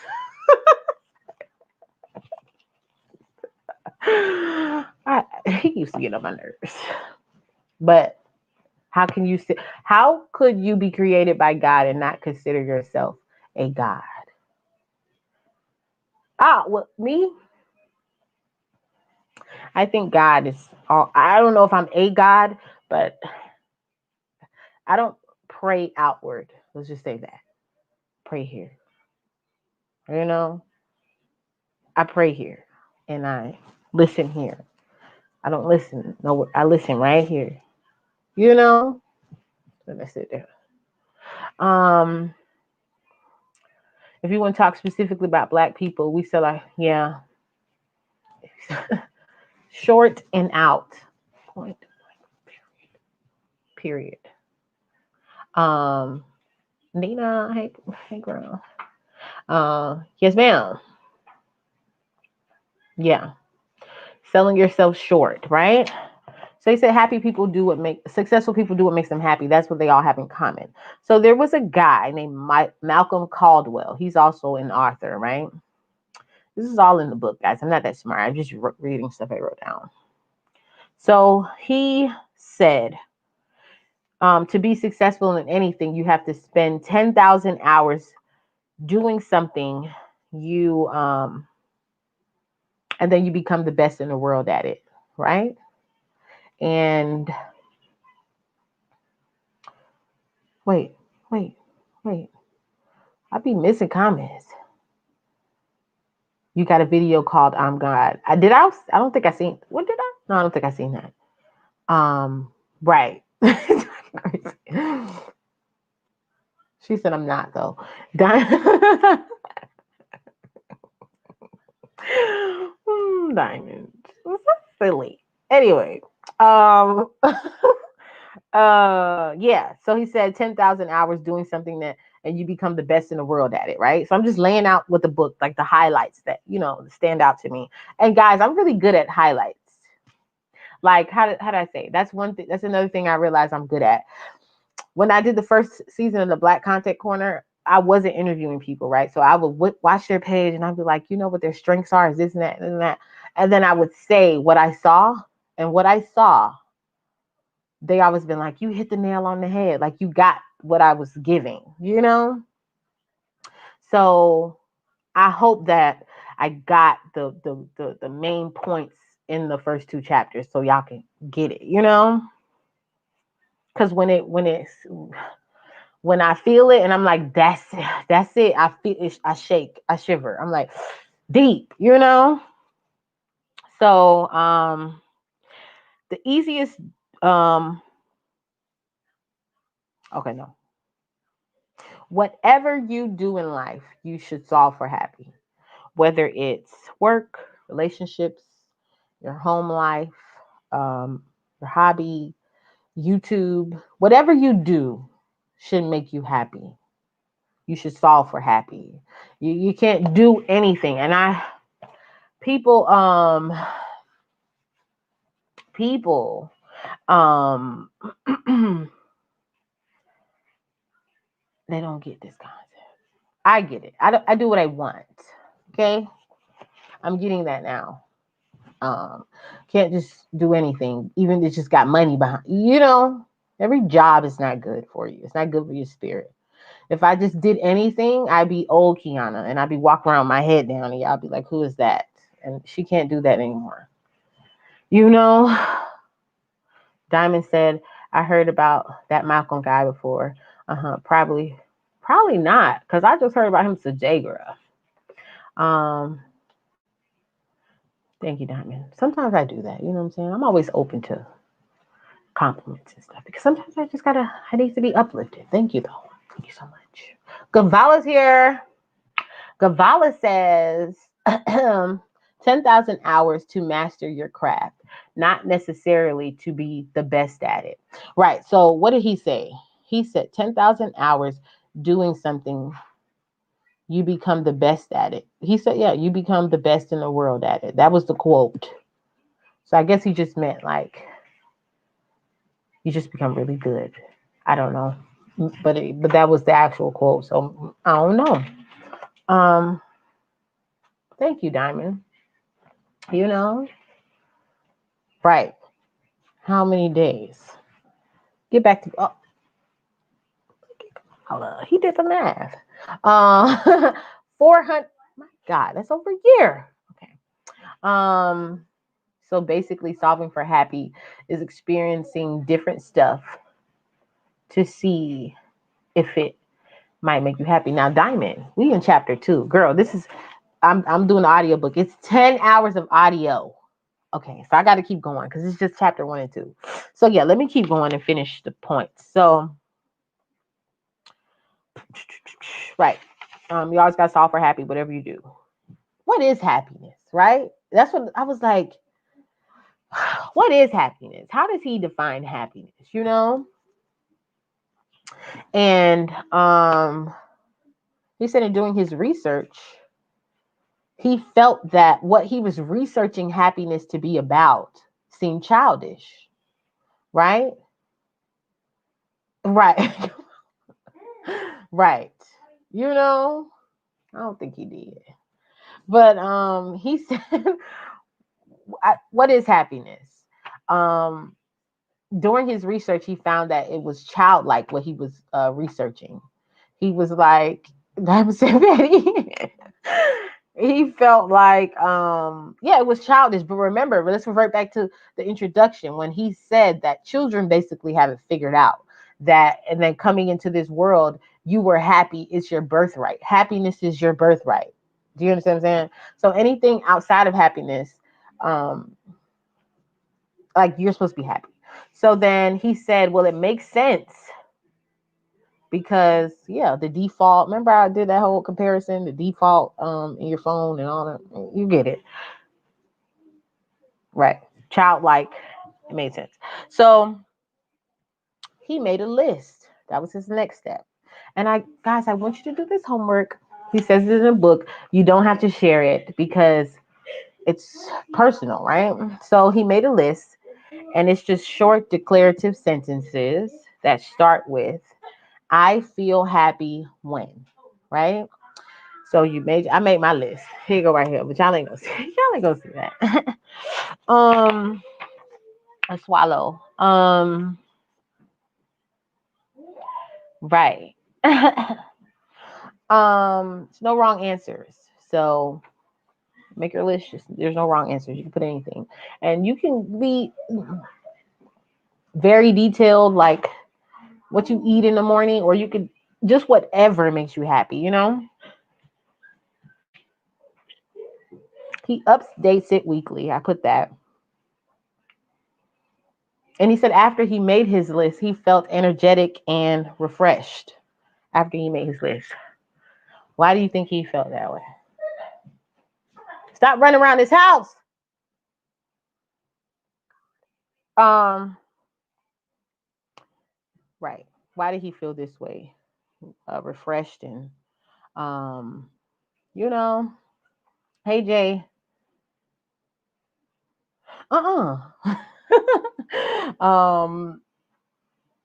right. Okay, so I'm sorry guys. They threw me off with that running. So he said, why did he feel refreshed, right? And he said, I wrote here, attitude of gratitude is what he said in the book. But it contributes to happiness when you think about the things that make you happy and what you're grateful for, right? Um, so, sorry guys. It contributes to happiness in the long haul. So happiness is it's a long thing that you want. You don't want it to be something that you achieve hour by hour, minute by minute. It has to be consistent, right?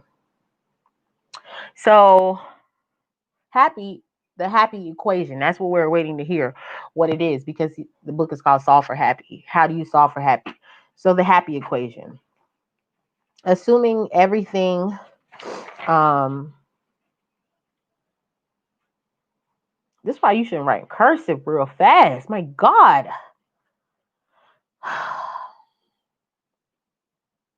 Why is happiness so unachievable? And why does happiness slip away? Why is it fleeting? You know, Diamond, you said it's fleeting. Why is it fleeting? Because happiness is when your life goes the way you want it to. So happiness is when life goes your way. That's when you feel happy, right? So you wake up, that's like I said in the beginning, you wake up in the morning, you're having a great day, you eat what you want for breakfast, you get a call from your crush or whatever happens, you know? And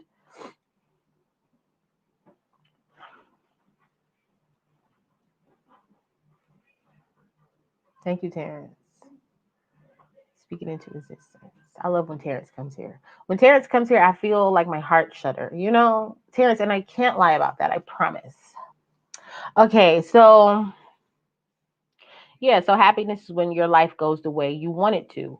When it doesn't go your way, it feels like a cosmic betrayal. I had to highlight that.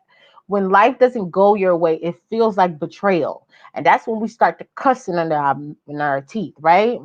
Because it feels like, oh, there's always something, you know?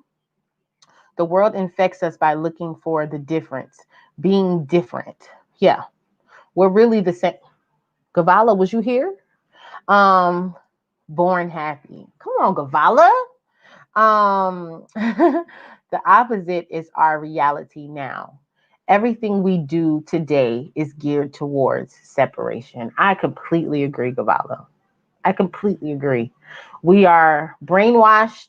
We are trained incorrectly. You know, it benefits somebody. It don't benefit us. Okay. Um. Thank thank you, Pat. You're wonderful. If y'all ain't check out Pat, that certain I love a vlog. I'm getting back into it. I told you I was doing Vlogmas. Certain blogs just lift your spirit through the day. That lifted my spirit today. I was like, look at this good time, and your sister was so happy. Like I just enjoyed that. I really did. Um, Diamond, you better stop playing with me.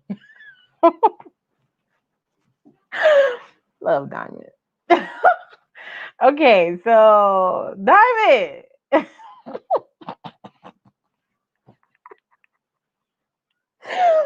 Oh, Diamond. It says when things don't go your way, it feels like um cosmic betrayal, right? So yes, Gavala he's telling the truth. I'm sorry, guys. You guys are funny, and you're waiting to be relieved of this betrayal. You know, like you're waiting to be like somebody tell me it was a joke, right? So he had an equation. So hear this. Thank you, girl. How you know I was doing that? How you know I was stepping in my comfort zone, Deja? She is. Thank you. Okay, so he says happiness is equal to or greater than the perception of events of your life. Okay? Minus your expectations of how life should behave. So let me repeat it. Happiness is equal to or greater than the perception of events of your life, right? And minus your expectations and how life should be. So your happiness depends on how your life goes and how you view it, right? Right? Minus the expectations, minus what you expect it to be, right? So so it's not the event when you think about it, right? So he did something called a blank brain test. And at this, what this was you supposed to sit there and you're supposed to think about something that really made you unhappy. And he went even further to apologize for making us do this. He said, I'm sorry I have to make you do this, but you basically trying to prove a point. You know, it's like when that time when I had pushed that girl in front of that car and let her know, bitch, you don't play in traffic. No, I'm just kidding. Um, you can see me. You could, thank you. Um, expectations. Avery, I feel like you got it though. You seem very well. I don't think anybody ever has it because we're just always going to be affected by this, you know. But yes, you're learning to. Yeah, it's a very whoa, you guys are just really chatting it up down there. My God. Hold on. Haiti. Right. He's here. Um let me see. Let me see. Oh wait. Mm. Right. I'm sorry guys, I'm just so slow. Right. You said somebody said Pat one day at a time. That was Avery. And then Slim Jim is laughing. It's so funny. Hey Deja. Yep. I'm sorry, guys. I'm trying to get through all of it. I be going so slow. Gavala is here. Okay. You heard me, Nina. um you think sometimes you miss that. Yeah. Right. Okay, did I catch up? Okay, not yet.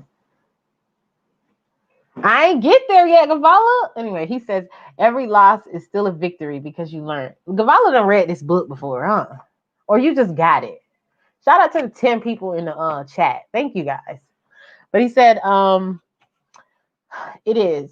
I've learned that too in my life. And that's why I'm like, that's what I mean, Diamond. When I be like, even if I don't get monetized. Remember that it was a whole scare that YouTube was gonna shut down? That I already gained. I'm not saying that if I didn't have my videos backed up. Basically, happiness is when if something like that would happen, you'd be okay. It's not about having the videos backed up. It's about you knowing that YouTube, your worth is not in any freaking channel or any. Do you get what I'm saying? It's not. Of course, I would love to be monetized, but I'm not focused on that. You know, I mean, I am, but if I focus on it, then I'm gonna become a slave to it, and I can't do that. You know. So, because you learn, it's a win, it's a lesson. This is the key to be happy with every decision. Point blank. Period. If you are breathing, come on, Agavala, preach. You're on the winning side. Period. Because you can still do something. Gavala, if I could leave that up there the whole time, I would. You're just a smart man, aren't you? You know, you're just a smart man. I think it's the beard. Um, Avery, anger is diamond. You can feel it, you know, and energy cannot be created or destroyed. Who said that? Who said that, Diamond? Is that somebody? I just heard that somewhere. So you convert your anger to something beautiful. I just read that somewhere or I saw it somewhere. But you're absolutely right. It's 11. Hello, y'all. Get this book, Avery. It's one of these books you have to keep referring to. You kind of have to ponder on everything he says. It's just true. The stuff that I've read so far, it's just true. Thank you for sharing. That's why I wanted to do that. I wanted to be able to look back on this myself, but I figure, why not do it everybody? Preach. Can I get a yes, Nina's here. Yeah, have to learn to renew your energy during. Yep. Come on. I was wondering when he was gonna come in here and add his sense. He got more than two, so I'm not even gonna say two. Right. I already know. Cavallo's a smart man. He's a smart man. Trusting yourself enough. Wait, let me take him in right quick. Trusting yourself enough to the point, even if whatever happens, you're going and you will land on your who? Not your butt, but your what? Your feet. Period. Right. Your goobers. Where is Honey Pot? Right. He done turned it to a Beyonce album. Stop. He gets it. And you see how he don't gotta say a lot? He just gets it. Wait, I just saw a name. I got so excited. And she's here. Zogi's here. Love it. Got my favorite people in here. Favorite person. Favorite person. Favorite person. Favorite person. Okay, I can't keep going. Favorite people. Love y'all. You said agreed, Avery. Right. She's here. I love her when she comes through.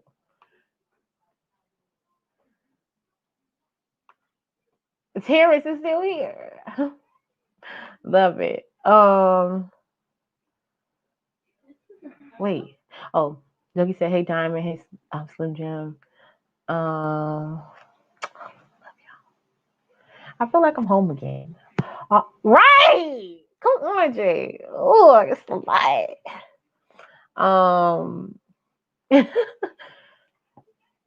Deja down there giggling. Y'all ever been to Deja channel? Go to Deja channel. You want to hear the softest talking person? It's the cutest thing ever. I love it. Anyway, so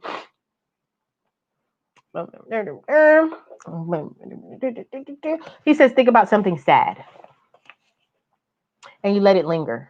You let it sit there and you close your eyes and you envision it and then you pay attention to how you feel, right? Then, yeah, sit there for a moment. And then intercept the thought with something that makes you happy, right? He said, don't think about ice cream. He says, it was funny because he said, he tells himself, don't think about the good thought over and over until his brain automatically thinks about the good thought. And that's how he tricks his brain. Sorry, gotta sneeze. Nashawn?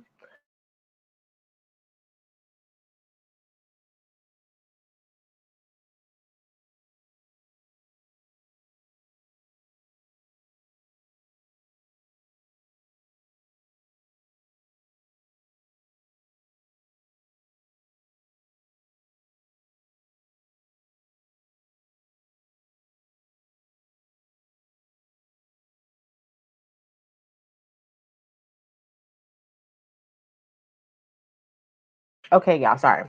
So, oh my God, you guys are just typing. Y'all wrote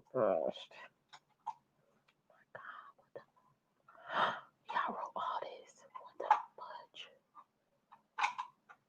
Wait. I went up too far. Wait. Okay.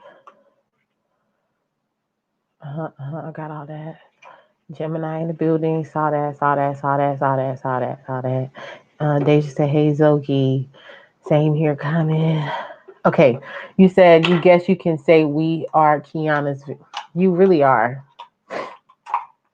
Right? Zogi, they nice. they we just loving over here. You know, first of all, your chats are super nice too. Yes. Love it. Mm, to be crafted and sassy. Oh, all creative ish, yes. Chase says indeed. Somebody cooking soup next door. Soup makes you happy. You know, my son loves soup too. He a soup head. Like, why you like soup so much? You weird. Yes.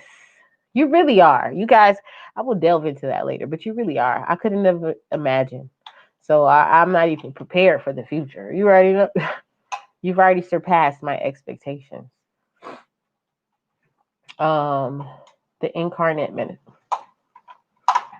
Come on now. I gotta go back there, jot down some things. Yes. You know, I just want to say, Diamond was a good person. Diamond, you know, she's just like an angel, you know. I got crafts in the back table. So if you guys want to make a card, a farewell card. um Common said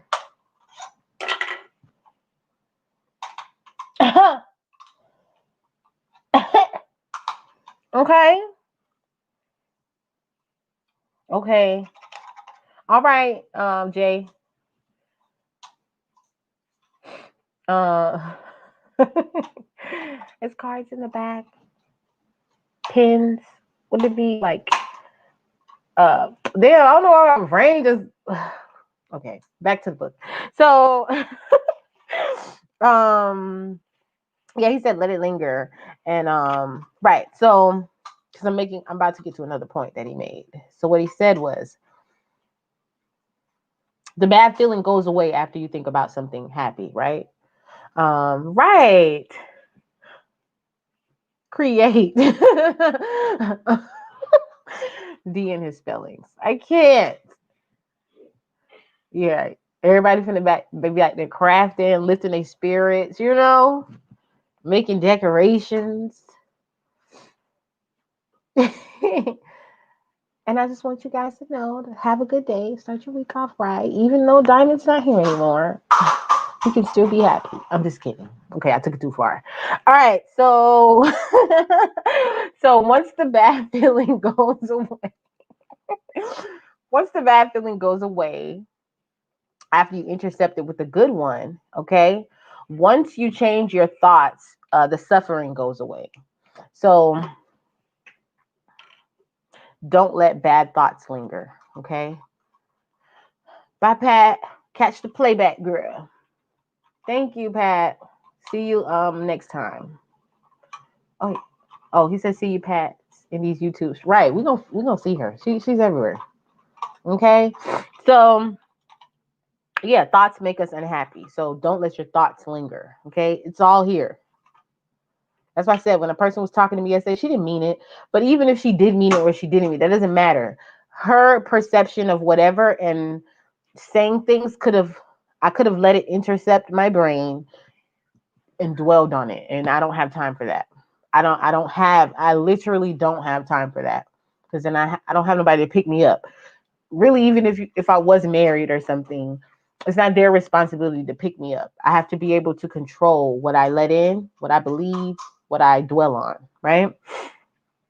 So a slight change in how you think can make you happy. The way you see things, it matters. Okay. um, so this is the $1,000,000 question, right? If events remain the same and we change how we see it, therefore change the experience, right? Could you become happy by changing your thoughts? Y'all heard me? If events remain the same, whatever happens, happens. It's done. You can't go backwards in time, right? So it happened. And the same, and we changed the way we see it. So you could have gotten embarrassed somehow. I don't know. You tripped. My mom one time tripped in the crosswalk at Kroger's. Oh my God. You know how hard it is not to laugh at your mother when she trips in the crosswalk? She didn't hurt herself, but it was anyway, sorry. I'm evil. So it happened. And it says, if we change the way we see it and therefore change the experience. So I could look at my mom could look at it like, I'm so embarrassed. I'm so mad. I got tripped up. She got tripped up. And she fell, right? Could you become happy by changing your thoughts about what happened that you can't change, right? Of course you can. You definitely can. Because even if somebody's rude to you and they apologize, it doesn't change the fact that they was rude to you. The only thing that can change is how you think. And if you think about it in a more positive way, I don't know how you can change, like not in a positive way, but they can't help themselves. They ain't got nothing to do with me. You know what I'm saying? Them being rude, because I do that. Ain't got nothing to do with me. Okay? It balances out your emotions and it makes your life more agreeable. Right? My little sister put a leg out. Bam. It was funny. Happiness is when life goes zero. Remember remember right.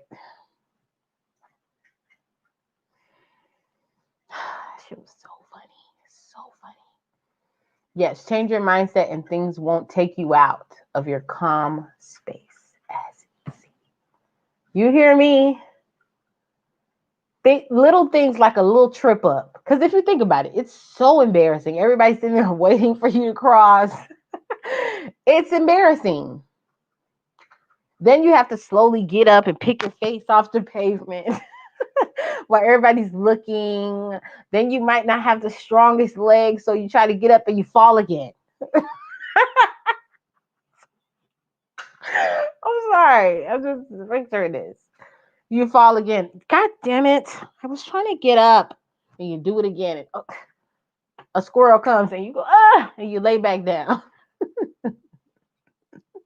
It's okay. It's okay. Don't hold on to it. Okay? Let it go.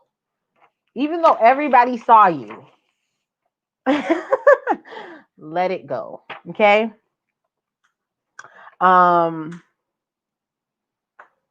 One thing he said that I wrote, he said,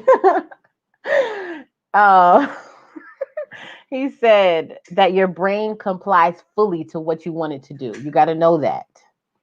Whatever you want your brain to do, it will comply. Okay?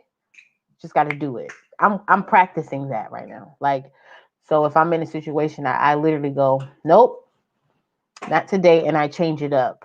Bye, Nina. See you later, girl. I know this is long, girl, but we almost done. Bye. I'll see you. Catch playback. Yesterday was courageous. I thought I could change the world. Today I'm wise. Who said that, Avery? Who said that? That's it. That's it. Okay. Yeah, thank you for coming, Nina. For real, for real. Right? I'm working on it too, Diamond. I don't be liking to be embarrassed and stuff, but she's working on it. It's fun. I don't get embarrassed easily though. What's annoying is when you're not that was very beautiful. Diamond, that was deep. Changing yourself is changing the world. Right. That's what I mean when I say I can't get on there. I can't get on there and be telling people and correcting people. I can't do it. They don't want it. Even like how y'all are here. I never expected anyone to come here that didn't want to be here. You know what I'm saying? If you type in this book and you come up on my video, that means you want to be here. Otherwise, I'm talking to myself. You guys just have the same idea, so you're here, you know? You're not leaving too, are you, D?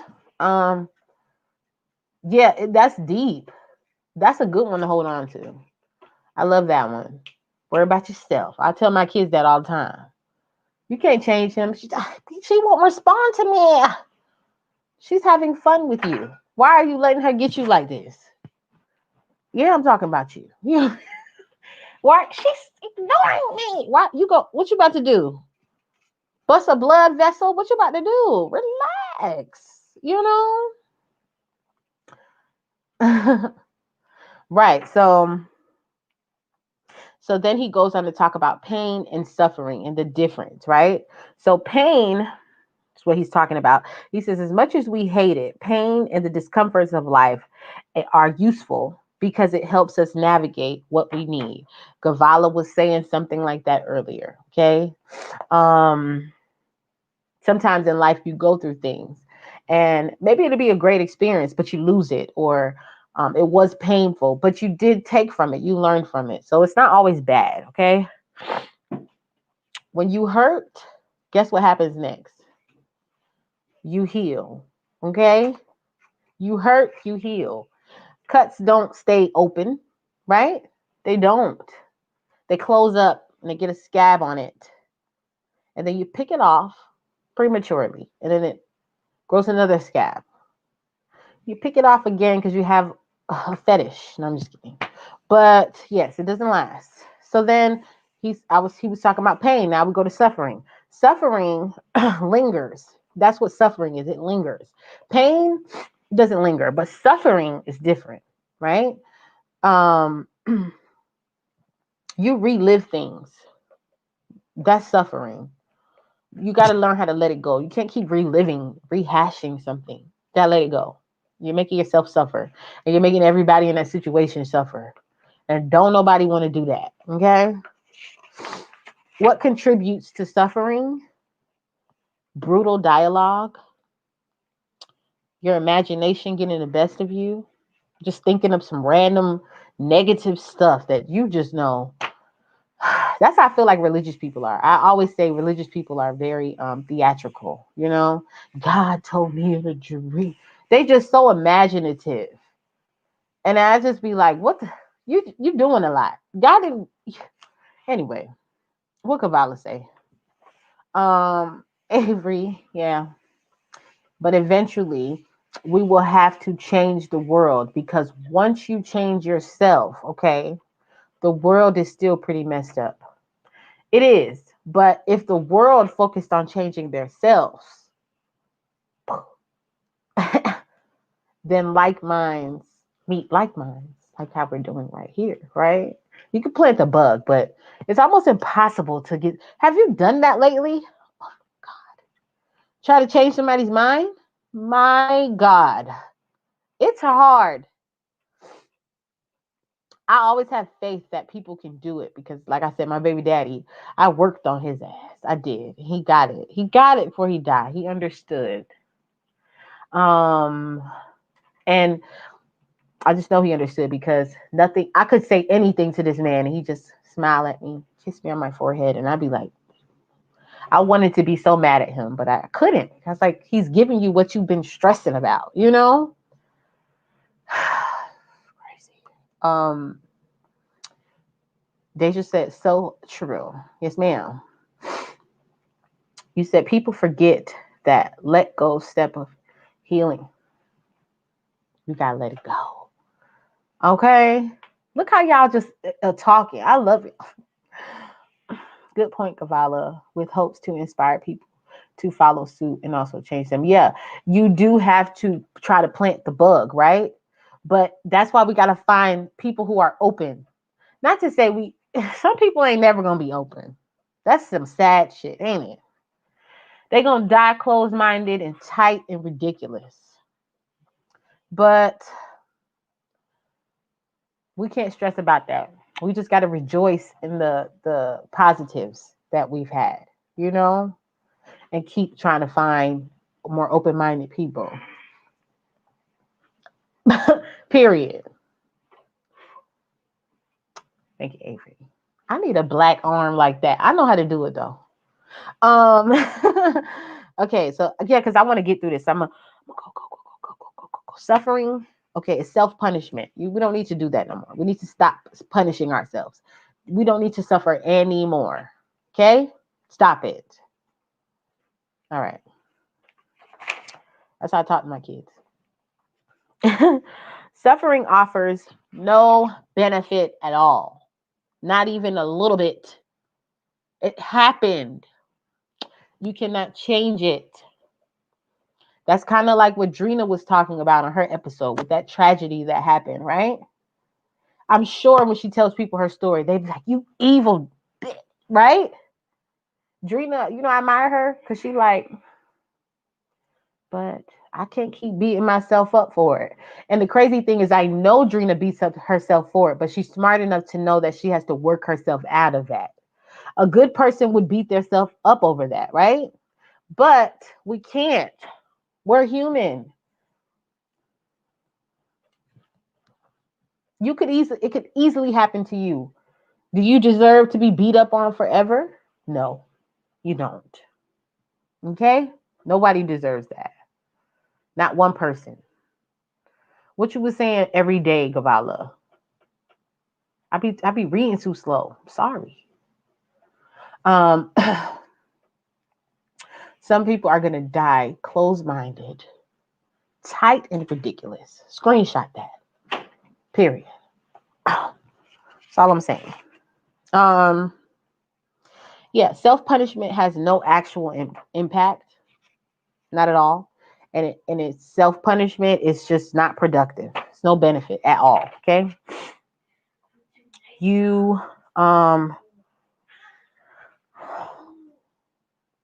oh, so he was talking about his son Ali. So y'all know how he died. He was having like some stomach pain, went to the hospital to get a simple procedure, and they killed him. So he said he can choose to suffer and nothing will change. Like keep talking about how the doctors did this and how this is crazy. And if he just this shoulda, coulda, woulda, he could do that. Right? Okay. It's super difficult. It's super difficult. And then when you're like around people and you care for them, because that's the only reason you would try to inspire. It's not judgment. It's like I care for you. And then it's even hard when you try to inspire and you care for them and they lash out on you. That shit is hurtful. That is hurtful. Even like with the rap battle. That's what I was like I was trying to do that with them and they like, yeah. I'm just like, this is hurtful. I didn't let it would hurt for a second. Remember what they said about hurt? It's fleeting. It passes, right? But my God, I was just so annoyed. But he could have chose to suffer, right? Wait, Gavala said, but I'm beginning to get that. Yeah, it takes a lot of practice. I'm still practicing. I ain't getting the hang. I don't have the hang of it yet, but she's getting there. You know, kudos to you, Gavala. Yeah, you was talking about the Ali thing, Diamond. Yeah, they stopped talking to you. They think that you're like judging, and it's like you're not judging. It's like, yeah, it's like it's I love you. That's what it just boils down to. And I want you like I'm not even so happy. When I see people, I'm not even the happiest person, but I would love to see some people just to get to where I'm at. And I feel like their life would just be so much better. And my life is not that great, but I learned learned a lot. It's how I cope. I would not be here if I didn't work on myself. Um, so he could choose to suffer, right? And dwell on his son's death and blame and just be down. Or he could feel pain about it. Remember the difference between pain and suffering, and stop the thoughts, right? Honor him. Remember the attitude of gratitude, right? Honor him. Um, think of the loving times, like just dwell in a you remember you control your thoughts. So dwell in a positive thought process, thoughtfulness. And yeah, words of inspiration are only priceless thing I can give away for free. True. It's true. I learned that too. I used to literally open my door to people, and I stopped that because it's not productive.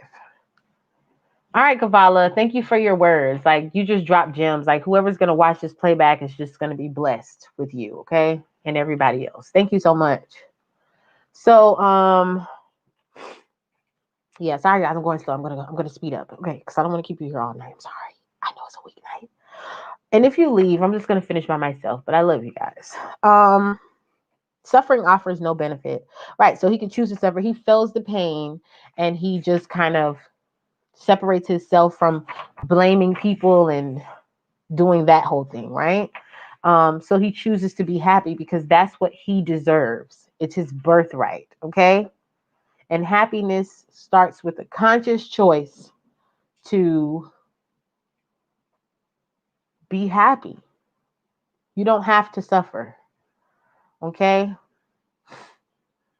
You don't have to suffer. You can choose to, hey, Micah, you can choose to be happy every day. Wake up, choose it. Do your attitude of gratitude in the morning. Like I said, I wake up in the morning, I will cry a lot of times. I don't know where I came from. It sucks. That was just chapter 1, y'all. Okay? We're on chapter 2 now. Chapter 2 is called 675. Okay? I'm going to try to go through this quickly. So we talked about that. So we talked about the equation. How do we become happy? How do we be happy? Right? Okay. So he breaks down different thoughts and what state it brings us into, right? So one thought is like an illusion, right? An illusion will lead to a state of confusion. And I'm not trying to rhyme. That's what he said. Okay. Thoughts of illusion lead to a state of confusion. Y'all heard that? Negative thoughts lead to a state of suffering. Okay. Fun thoughts lead to a state of escape. And positive thoughts lead to a state of happiness. So he didn't give us the equation, but we do know that if you think positively, you can be happy. Now he breaks down each of these that I said. So let me quickly go through that. You grab life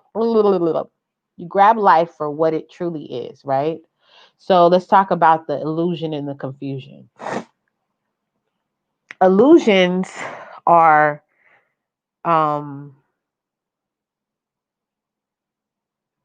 that like sadness, misery. Wait. It's so formal. Okay, you call you Mr. Sense. It's so fancy. D's fancy though. So he probably like being called Mr. If you're nasty. No, I'm just kidding. I don't know what the Mr.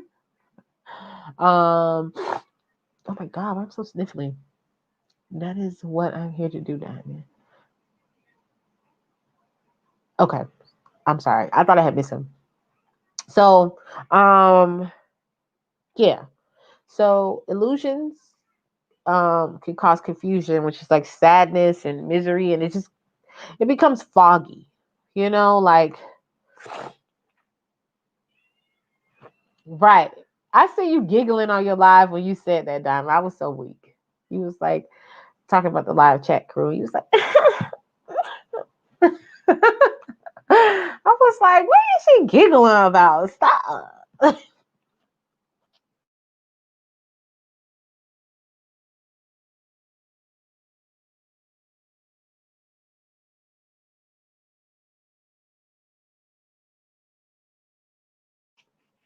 Okay. You say you got your wrench and you can be bougie. Micah said, all right. So, right. Illusion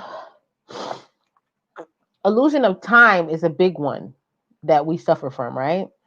Time can't be wasted, right? You got to be doing something. Utilize your time.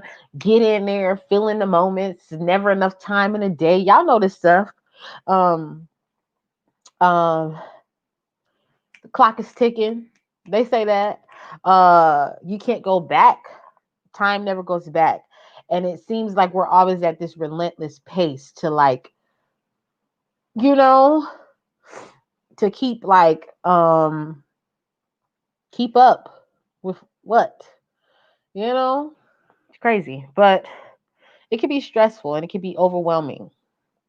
And it feels like, you ever had somebody like driving behind you and they riding up on your bumper, like real close, and it stresses you out. Not me.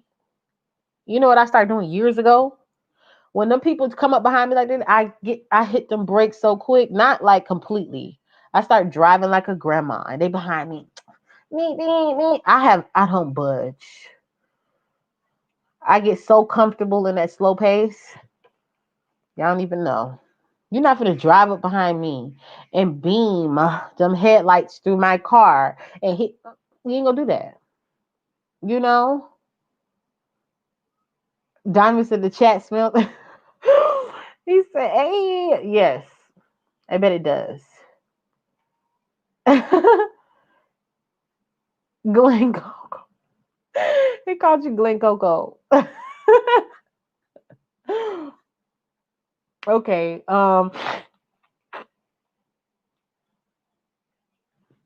Okay, so you get so confused that you give up and accept your life. Um, and you're unhappy. You don't need to give up and accept that. You know what I mean? So he says, why do we allow ourselves to worry? Why do we allow ourselves to worry? Um, um,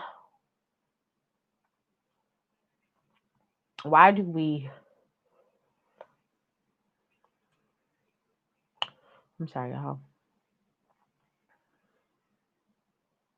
Why do you let your thoughts um, deprive you of your birthright? Remember, your birthright is happiness. So why would you let your thoughts deprive you? Like if you were entitled to become a millionaire through somebody leaving you a lot of money, right? It's your birthright.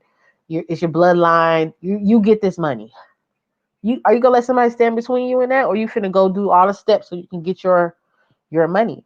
Why would you let somebody deprive you of your birthright? Because your birthright is to be happy, right? Sorry, I got sneeze again.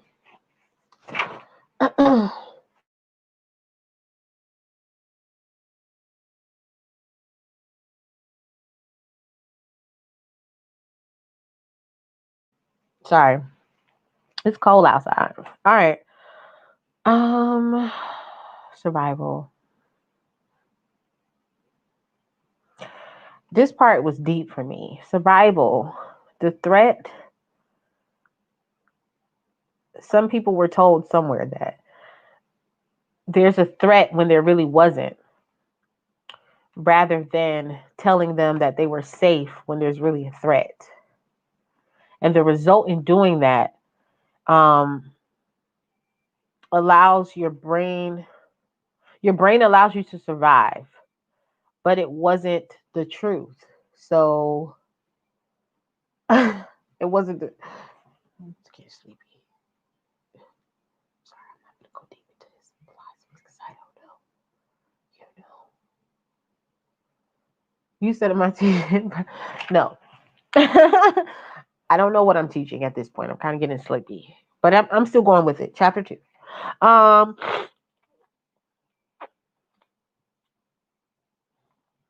Mm-hmm. Uh. Uh. Uh. Okay. So what we do in life is what we do is we say we try to, just like what Diamond was saying earlier. She tells people, she tells herself that she's ugly. What's wrong with her? So she can soften the blow if somebody does it. Not soften the blow, but it won't alter her if she hears it, right? It won't affect her.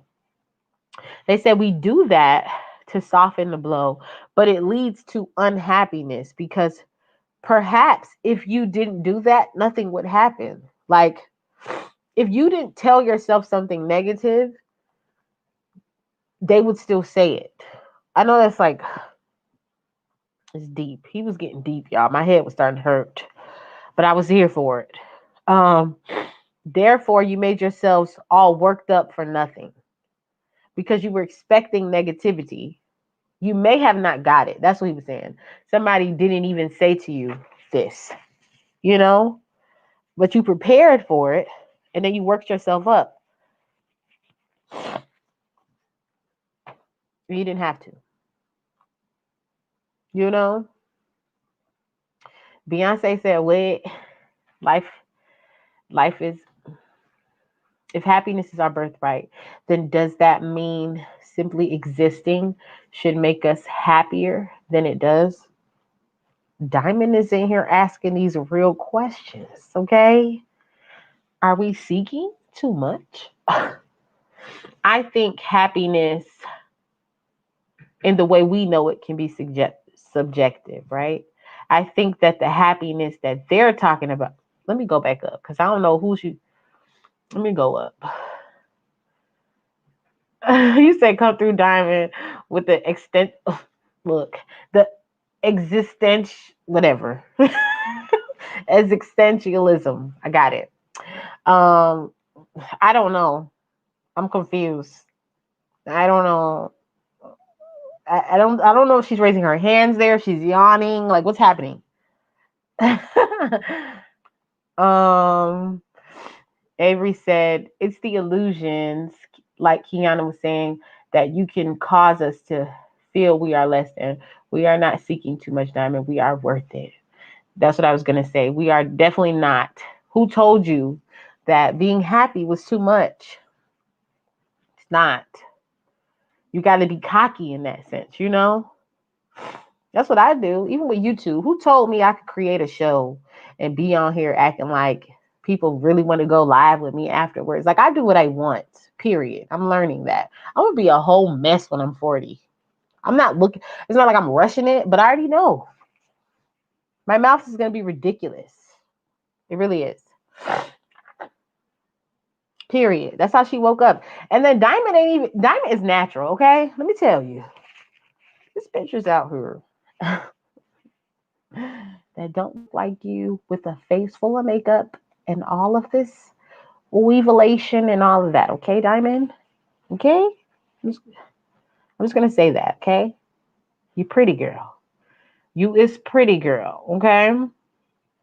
Okay. So um, you distracted your brain with lies. Wait, distracted. Your brain lies to you. When you're distracted, your brain lies to you and messes up your happy equation. Okay? You know, um, why I can't see you now? What's happening? What you mean? I love Lovely T. I love that lady. I love her. Uh, she does have a baby face. She really does. Like Diamond can tell people she like 12 and they'll be like, I see that. You could trap people like on the beginning of what movie was it? When she was avenging her parents' death and she went back and slept with that man. He was a whole pedophile, and then I don't forgot what it was. You could do that though. Cafe, D be getting so fancy, it's beyond me. Okay? I'm just saying.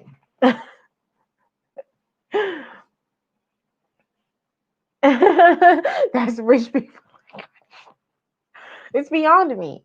I don't know what you're talking about. I'm just kidding. Okay. So stay and escape. Okay, so now we're talking about, remember I was talking about illusions being confusion, negativity leads to suffering, fun is an escape, positive is happiness. So now we're talking about escape. What feels like happiness is not. Okay? And that's when you escape. It's not happiness though. This is with drugs, just an example. Euphoria you get from drugs or drinking alcohol or sex or whatever it is that makes you feel great. Those ones are just obvious ones, right? But you could be somebody who just likes to fall in love or something for no reason. That's your escape. You know, you out there putting your heart on the line with a nigga.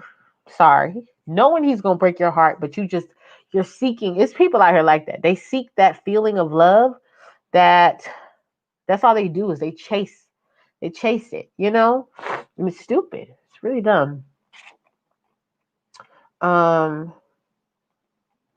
you best get speaking in it. We is rich. um, black is rich, black is king, black is I'm gonna name this series Black is Happiness. Period. We're gonna change the name of his book. Okay? Um, so yeah, what feels like happiness isn't happiness. It is fun. Okay? And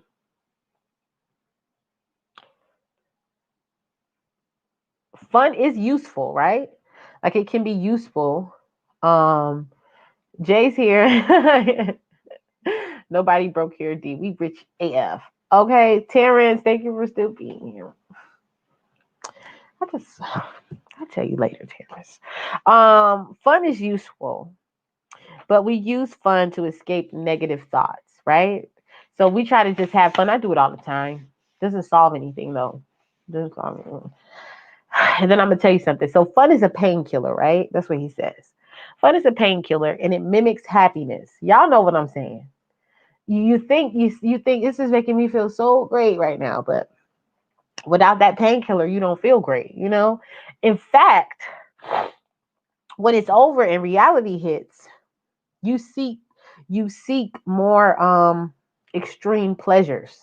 You know, them grams of melanin. He's when the reality hits in after you done left the fun place in euphoria, you seek more extreme pleasures, right? Which creates a deeper plunge in suffering. And when I read that, I thought about like kids when they eat that candy, right? They like candy.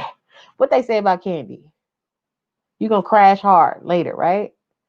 You gonna crash hard. They finna be sleep. They finna be bang, bang, bang, bang, bang, bouncing around. I've seen my niece. They pop candy and they like, ugh, they go crazy. It's like, whoa, relax, just candy. But yeah, and then you plunge deeper into suffering after you try to put a band-aid on it with the fun things, the things of that escape a little bit, right? Like alcohol, drugs, stuff like that, right? And not only that, you know, you get really high in those moments. And then when after you leave from that, you get really low, you know? Love you too. Oh, okay. All right. I'll probably be off by then. Thank you for joining. Bye, Avery. Avery came through.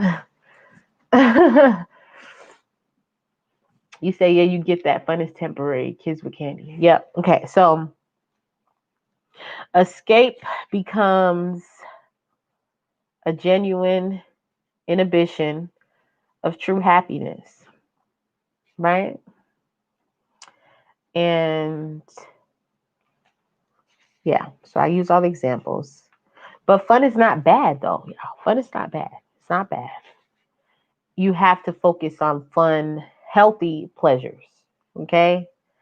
Fun, healthy pleasures, not the negative ones that take you high and give you a false sense of happiness. We got to do the positive ones, right? What Avery say, Diamond TV, black is everything. That's why they want to tell. You see how he leave here with that? Like, period. Love it. So you have to find your fun happy, your fun healthy pleasure. So, and you need to have it regularly on a schedule. These are just things that he was saying to cope. So you can't um do crack every time you feel bad about yourself because then it's going to become a bad habit. So we can't do negative stuff. We have to find healthy pleasures and then incorporate it in a regular schedule so that we get doses of healthy pleasure and I'm sorry guys, regular doses of healthy pleasure so that we can learn how to exist in the happy spot, right? Right. So no more painkillers, but a regular supplement of healthy pleasures. I loved how he put that. That was just very clever of him, you know? Can't do crack. It's whack. That's what Whitney said. She was doing it though. So you gotta set a fun quota. So your daily music intake, whatever makes you happy. Daily working out, whatever. Fit those in. I'm getting the sniffles, y'all. Get off here soon.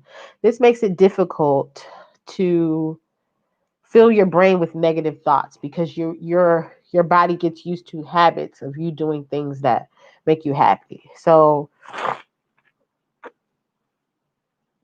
fun and pleasure in a way. Um yeah. So don't stay too long in fun and pleasure, okay? Because the goal is enduring happiness. Remember that word, Diamond? Enduring happiness. You know, you want it to last. You don't want to fix like a crackhead. You want it to last. All right. So, happiness. We're here at happiness with the positive thinking, remember? So, no expectations equals happiness, okay? We got to learn how to bust illusion. Every time he said bust, I was like, why you got to use that word bust? Anyway, bust illusions and fix the blind spots. That's what he says, okay? You have to be able to stay happy regardless of ups and downs, like on that hedonic treadmill. Regardless of them good and bad things, happiness has to stay. People who are joyous, and joy is higher than happiness, right? That's what he say. I am getting sleepy. I got about 30 more minutes left in me, but I'm gonna try to be quicker than that. Um, Regardless of ups and downs, we have to be able to be joyful. People who are joyous, um, being joyous is accepting and immersing your life in harmony with um, wait,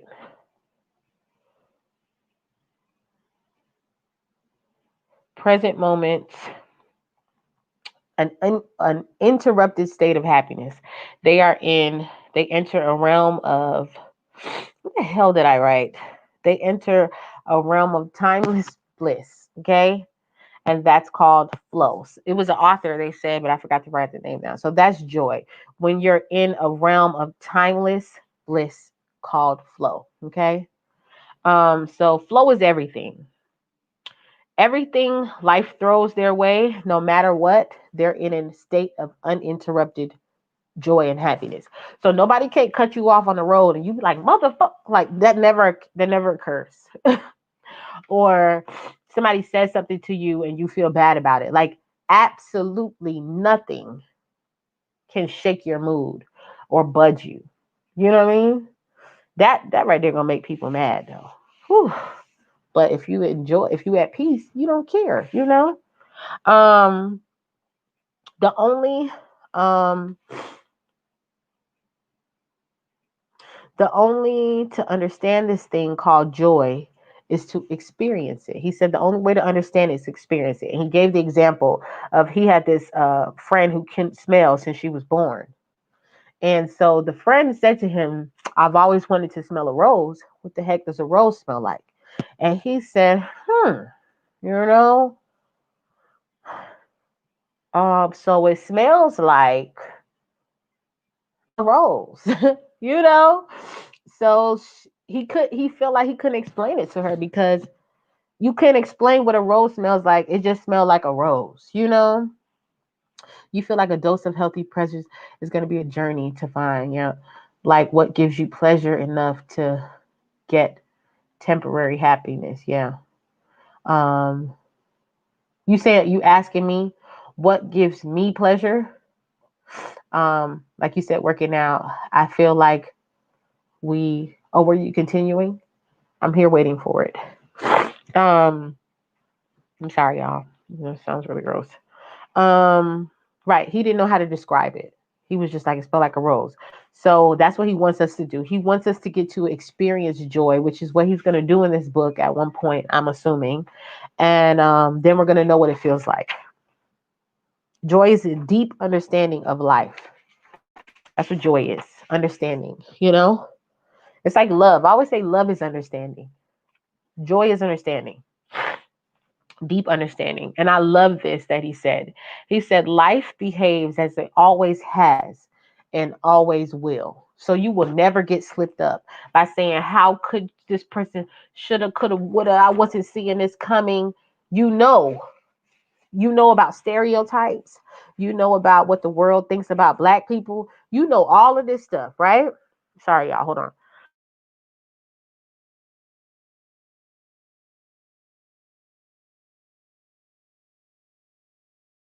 You know all of this stuff, right?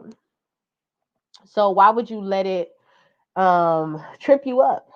Life is predictable. And it's crazy because when you live, you hear often that life is not predictable and you don't know what's around the corner, but you kind of do. You can kind of guess so many scenarios based on other people's experiences, right? So you can hear something and be like, oh, I heard somebody drove off the side of a highway and fell into the river and they was trapped in a car. How many times have we seen that story on something, right? I know that's like a deep, thank you, Diamond. Um, it's like a deep concept, but life is predictable. You know what I mean? I always like to tell people things that are true. Like, there's no sense in lying to yourself. What are we lying to ourselves for? Why would we? The more we lie to ourselves, the more you're going to be tripped up. Like, you don't want that, right? So, let me get through it. So, yeah, I love that quote. Life behaves as it always has and always will. Nothing else is Martians. I mean, I don't know. There might be some extraterrestrial activity up there. I haven't seen, but I'm just saying. Um, Nothing surprises you because it is predictable, which would lead to absolutely no stress. Something happens, you go, I knew it was a possibility. I knew that could have happened. So you're okay, It's just how things are. No surprises. So fun suspends thoughts, right? Elevates your thoughts, right? And happiness arises when your brain agrees with the events of your life. Remember, he said that you're happy when life is agreeable. And then, so joy, right? Joy is when your thoughts are no longer needed because the analysis, or I guess y'all know what analysis is, the research, right, has ended and the equation has permanently been solved. So there's no need to work it out anymore because you passed, fun suspends thoughts, right? So you figured out how to make your thoughts more happier, which happiness is how you Happiness is when your life is agreeable, and then joy is when your thoughts are no longer needed because you already figured out the equation and you've permanently solved for happy. Okay. Um, his son that died had a tattoo on his back that he mentioned in the first introduction. And the tattoo, he said before his son went off into surgery, it was the last thing he saw.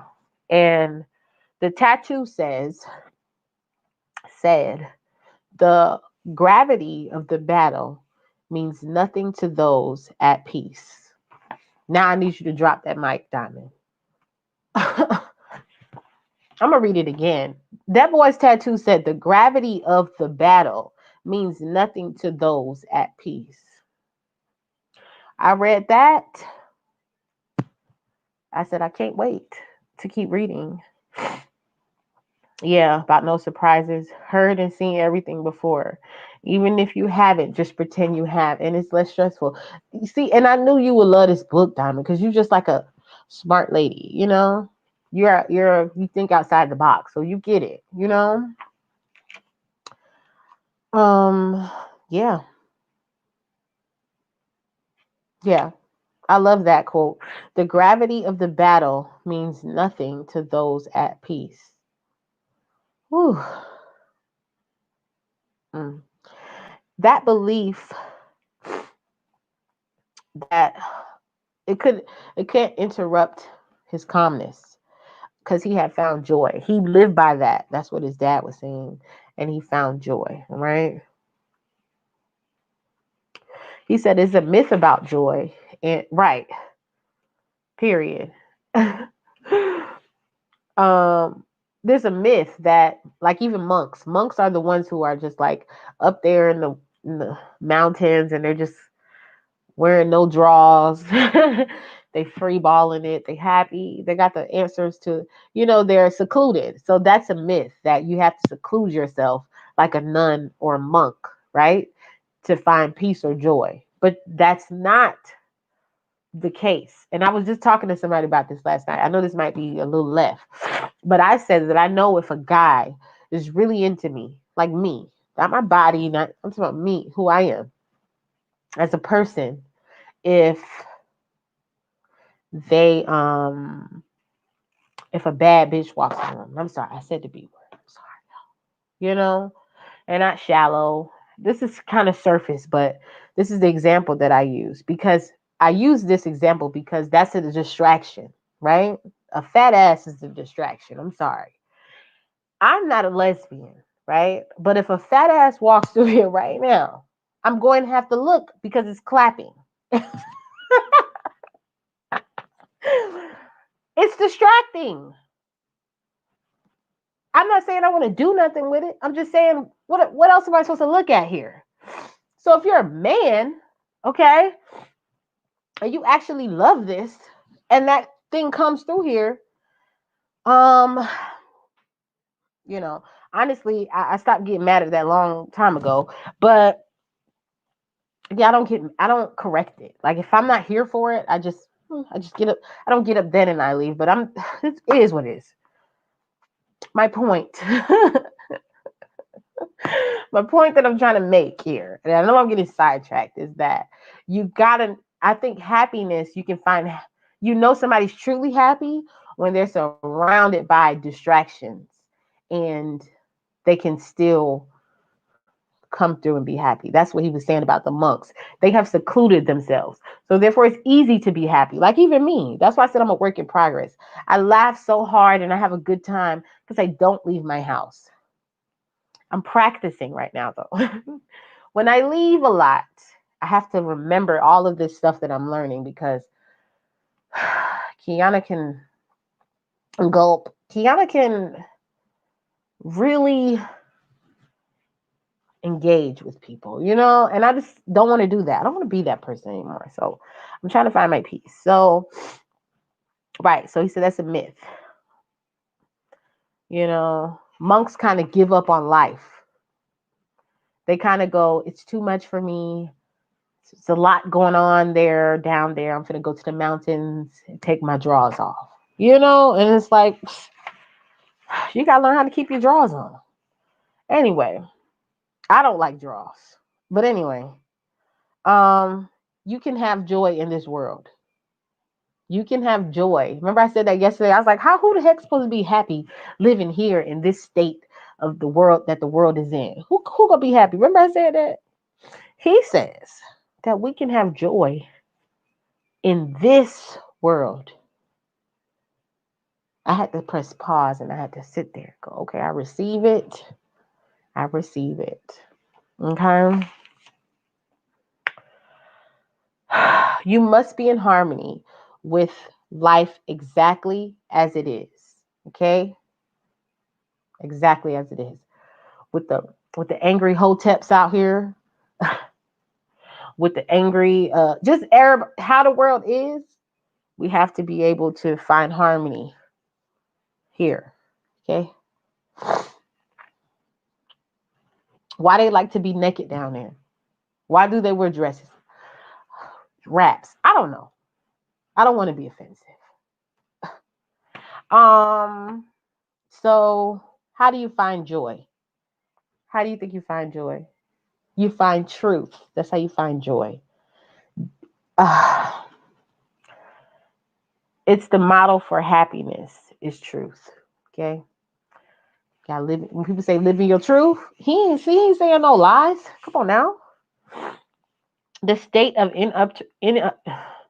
uninterrupted joy is obtainable when you solve directly for it. Now he keeps saying that, and I'm not completely understanding what that means fully. I think I do. He keeps saying solve for it, solve for happiness directly. I'm like, what the fuck is he talking about, son? I don't know, but I'm getting there. So never settle for anything less than joy. Isn't that deep? Never settle for, that's why I'm single. I don't want to settle for anything less than joy, pure bliss. You know, joy is the highest level, he says. Unless he says something different in the next chapter. Then I'm just going to be like, enough with your nonsense. But, right. So you have illusions to bust, you have blind spots to fix, and you have painkillers to reject, you know, those fun uh, things that really don't create fun, not the healthy pleasures, but the other stuff, the painkillers. And then you have truths to ponder and grasp. Okay, truths. We got to live in our truths. Joy, he says joy is actually not rocket science. It's pretty simple. When he said that, I was like, what the say? I'm here for it. And I got all intense. And it said, all you need to do is remember three things. And I almost lost it. Okay. She has it written down here. Y'all see? She has it written down. I'm about to share it. So he says, you got to remember these three numbers. And y'all remember what the name of this chapter was. Chapter 2 is called 675. Okay. 6 was one of the numbers. He said three numbers. Remember, so one number is 6. 6 represents the 6 grand illusions that keep you in confusion. If you use those illusions to make sense of life, nothing is going to add up because they're illusions. And there are 6 of them. So keep that in mind. Suffering runs deepest. It runs deep and lasts long. Suffering does. So the illusions, he gonna tell us, but he said you got to remember about the 6 grand illusions. The second thing is 7, which is the 7 blind spots that dilute your reality. I'm sorry, that result in distorted pictures. That result in distorted pictures and make you unhappy. So that's the blind spots. It's 7 of them. Okay. So then he says, so we have to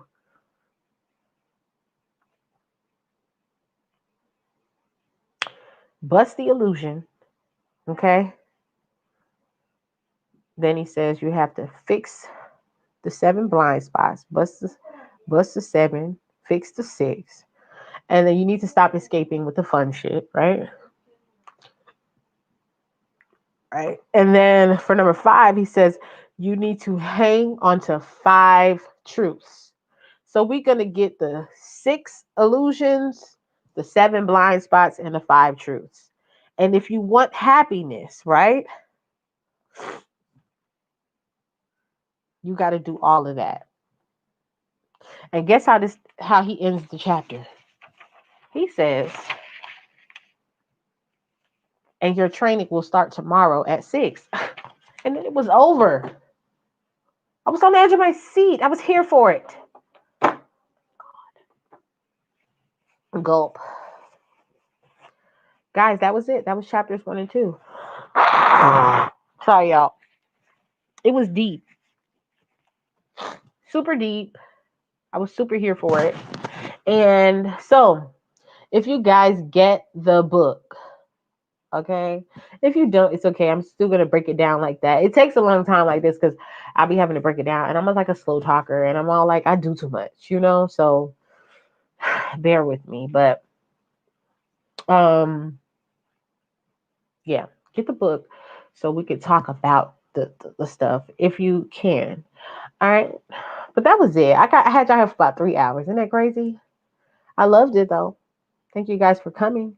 If you're still here, it's 4 people still here, and I love you for it. I know it's D. I know it's Diamond. Let me look up. It's probably Terrence. Maybe Jay. Am I right? oh, yeah, I said D, of course. D be working and listening. Thank you. Diamond just sat here through the whole. Diamond's such a lovely woman. She really is. But I'm just saying, you know, I'm here for it. Hopefully I can. So like the goal next time, I'll try to break it down to basic points. But you know, I like to really dissect things as you do, Diamond. I know you do. So that's how I like it. You know, I just got this book too. I was thrifting and I picked it up. It's called Don't Sweat the Small Stuff for Women. Oh, Micah's here. Yeah, so that was that. Thank you, Micah, for staying. Um, thank you. So I really enjoyed that. Y'all hear me getting stiffly? I'm getting sleepy. I did a lot today. I'm doing Vlogmas, so you guys will see soon what she does every day, all day for 31 days. Isn't that crazy? My God, it's a lot. It's a commitment, you know? But I started vlogging now, so I have footage and I can comfortably put it out, you know? So, all right. So I'm going to go. I'll see you guys Monday on the Black Content Corner. I don't know, y'all. Something's telling me this. Well, I'm not going to say that to y'all. So thank you guys for coming. I really appreciate it. I love you guys. I hope you guys are enjoying this book as much as I am. I will see you Monday at the Black Content Corner. And then again next week, Wednesday, for the book. It's going to be part 2, chapters 3 and 4. Okay? All right, y'all. Love you guys. Talk to you later. Bye-bye.